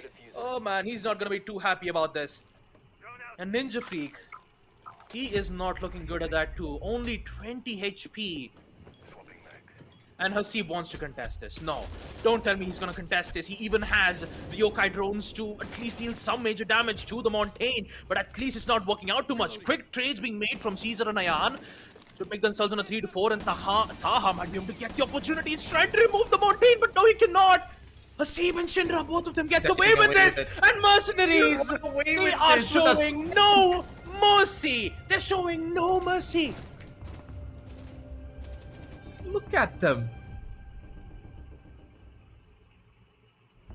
It's just systematic to the core. Not even a single beat missed. And Mercenaries, what is this gameplay? What are you doing? How are you surviving? And the members of Shaheen, they're distraught. They're actually distraught. How do you come on back from this? Tachanka's getting picked up. I'm sorry, what? The chunkiest boy in the entire game has been picked up. And Mercenaries, they want to end things off in style. I'm sorry, what? No, granted, this is a pretty good side for him. Tachanka, Warden, and Capcan. Mercenaries. Even LMS is like, why? Why? A Tachanka? Never mind. LMS was like, no, it's just an accident. I was just trying to type the team chat, but accidentally I clicked on all chat and did enter out. So yeah, never mind. It wasn't why as in the question. We'd usually do it, but seriously, MI7 bring succeeds a 1v2 with a 5 HP and a UMP in hand, and now he wants to end things up in style with a Tachanka's turret and the Shumika launcher. Okay. Oh, Jesus Christ, MRCZ, they just flipped the switch from being passive to aggressive. Syndra starts it off by taking out Caesar. There goes Yoriana, which means there's still 4 players left on Shaheens to hold their ground. And my That's a goodness, grenade. Mercenaries, they have got to be careful, man. That's a grenade being taken out of the equation. You don't want that. That's a massive chunk of information that got already denied. And now the now the attackers, they need to work their way in by face peeking everything. At least with the Gemini, they have some form of information to play around with, but now their drones are the only thing that gives them anything to play around with here. Stall potential galore coming in from the Junka as well. It's not gonna end well for them unless they have a strong game plan in mind. My god, I have no idea how this round is gonna pan out. There's a Warden, a Capcan, a Tachanka. A Vamai. Although Vamai is, I mean, it's still in the meta, it's been picked a lot, but Yeah, Tachanka, standard. MI7. You know, I know I keep talking about the Tachanka, but oh, what a shot though. From Ayan. Gets one, not get the second though, because Skywalker gets it covered. 3v3. The man count is still equalized, but the main question for Shaheens is that how would you deal with a total of 11 Shumika launchers, which can deny almost like 50 seconds. Each Shumika launcher takes 5 seconds, and they're starting to lose a lot of players once again. This time on Taha, all the way to second floor. Actually, not on second floor, all the way from third floor, that is. Shumika launchers is present. They have control on third floor, also on the man count, because Taha is here to ready to rock and roll, and the run out from Asib all the way from the Windows side to conclude the match on map number 2, Cafe Dostoyevsky. It will be Team MercenarieZ using the power of Leap of Faith as he walks down from the windows and gets the final frag, and they will be the team to proceed into the next upper brackets matchup. Boy oh boy, was it a match that I'd love to see. Team MercenarieZ 7-2. And that would be the end of the upper brackets matchups. Unfortunately for Team Shaheens, they will be going down to the lower brackets where they have to fight up against Team Millitant Esports. I have nothing to say. I know, no words, right? Yep, no words. Like, this No is the words. first time that there's not really much that you can put into words of how this match really went in. You just need to see it to believe it. If you're just tuning into the stream right now, wait a little bit. We're going to be watching the instant replay, of course, and the match highlights.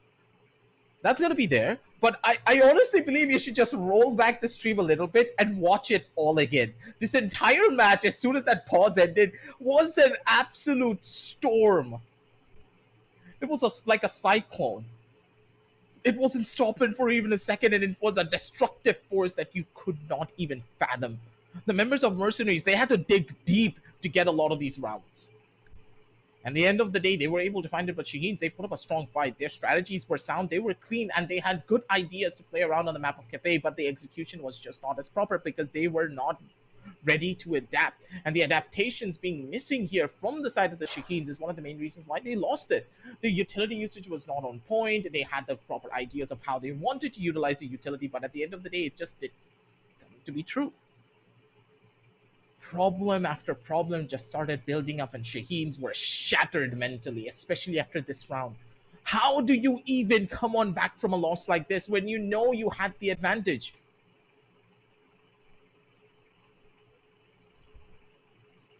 It's just insane. Just look at these plays being made from the members of MercenarieZ. It was beautiful to watch. Not gonna lie, aggressive. I was expecting a lot of fight from Shaheens' end, but I believe today was not their day. 7-0 and a 7-2. That must be upsetting for them. Hopefully they would do their best in the lower brackets matchup. I'm sure they will, they might have had a lot of problems from their end. I mean, Doctor wasn't present on map number 2, but instead he was, swapped out from Skywalker, and that's the main reason why, there was a lot of problems from Shaheens' end. But if they have to survive, they've got to make sure that they would not make the same mistakes like they did. Because currently in the standings itself on the international points, they've secured sixth place.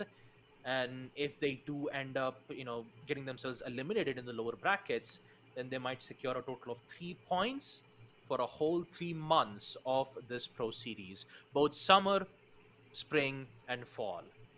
Claiming only 3 points would not look too good from Shaheens' end, but I'm pretty sure that they will give a good fight in the lower brackets to ensure that they can survive and ensure that they would not make those same mistakes again. But I'm not gonna lie, the performance that they did both on Cafe Dostoevsky and on map Skyscraper was not good at all. Shaheens, it kind of looked like they were out of form. So hopefully they would, get their mojo back in the next match itself. But for Mercenaries, man, it stays true to their name. They show no mercy. They are Mercenaries after all. The baddest gunslinger in the South APAC region.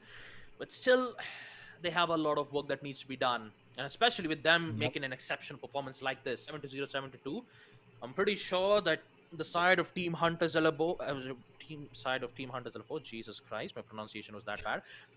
Hey, Hunters after such a LFO, series like this, it's completely fine.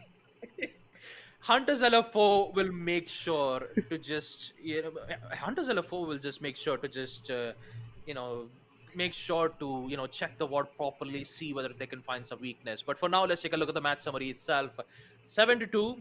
Good efforts being made from Shaheen's end, but unfortunately it wasn't enough, and they'll be relegated back to the lower brackets. Elemist on the top of the leaderboards, 10-8 with the KD ratio, 93% cost, first initial frag, and then we have Taha on the side of MRCZ. UMP 1v2 and a dream just reminds me of a Canadian play that did happen when he went up against Geo. 12-3, a 93% cost, three initial kills from MI7, and then we had Hasib, the leader for Team MRCZ and also the captain, having 11 kills and 93% cost. Again, Baba, today was Taha's day. There was nothing Mm-hmm. stopping this man. On Skyscraper, he was casually getting clutches. Come to the map of Cafe, he was still casually getting clutches.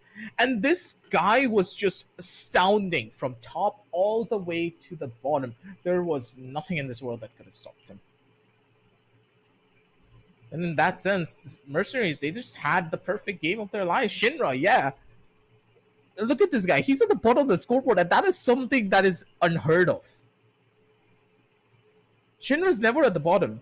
And in this case, the fact that Mercenaries are just completely taking the region by storm is a surprise, because we honestly believe that Mercenaries, especially with the new roster, even with the superstar talent that they had, they were not meshing well together. But they just proved us wrong. They slapped us in the face, being like, just wait until we go up against Shaheens in our next matchup. We're going to showcase you exactly what we did and the prep work that we have done to elevate ourselves to this level. 7-0 and a 7-2 on two very unorthodox maps just goes to show that the team is prepared for anything and everything. These are very unorthodox map pickups, mind you, Baba. So I have no idea what they have in store for us when it comes to the much more tried and true tested maps of Clubhouse, Theme Park, Border, and everything else. Could be pleasantly surprised for anything. Yeah. I believe hopefully we might see Shaheens come back on lower brackets, but for now we still have a lot of action which would happen for tomorrow, and that would be the lower brackets matchup. But for now, this would be the end for today's stream. Hope you guys enjoyed it, and if you want to take a look at the game for Rainbow Six Siege or any other games of Ubisoft, make sure to check the link in the description below. And also, if you need some high tier engines or graphic cards, Zotac Gaming has got you covered. And also, you have our broadcast partner Loco with some amazing content with our content creators who are currently streaming here and now in India as well. And yeah, we're going to be taking our leave today. Hope you guys enjoyed it. This is me, Baba Gusta, with me, my co-caster Aggressive, and also from our production and Assassin. And we will see you guys tomorrow. Until then, take care and good night.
Chalet.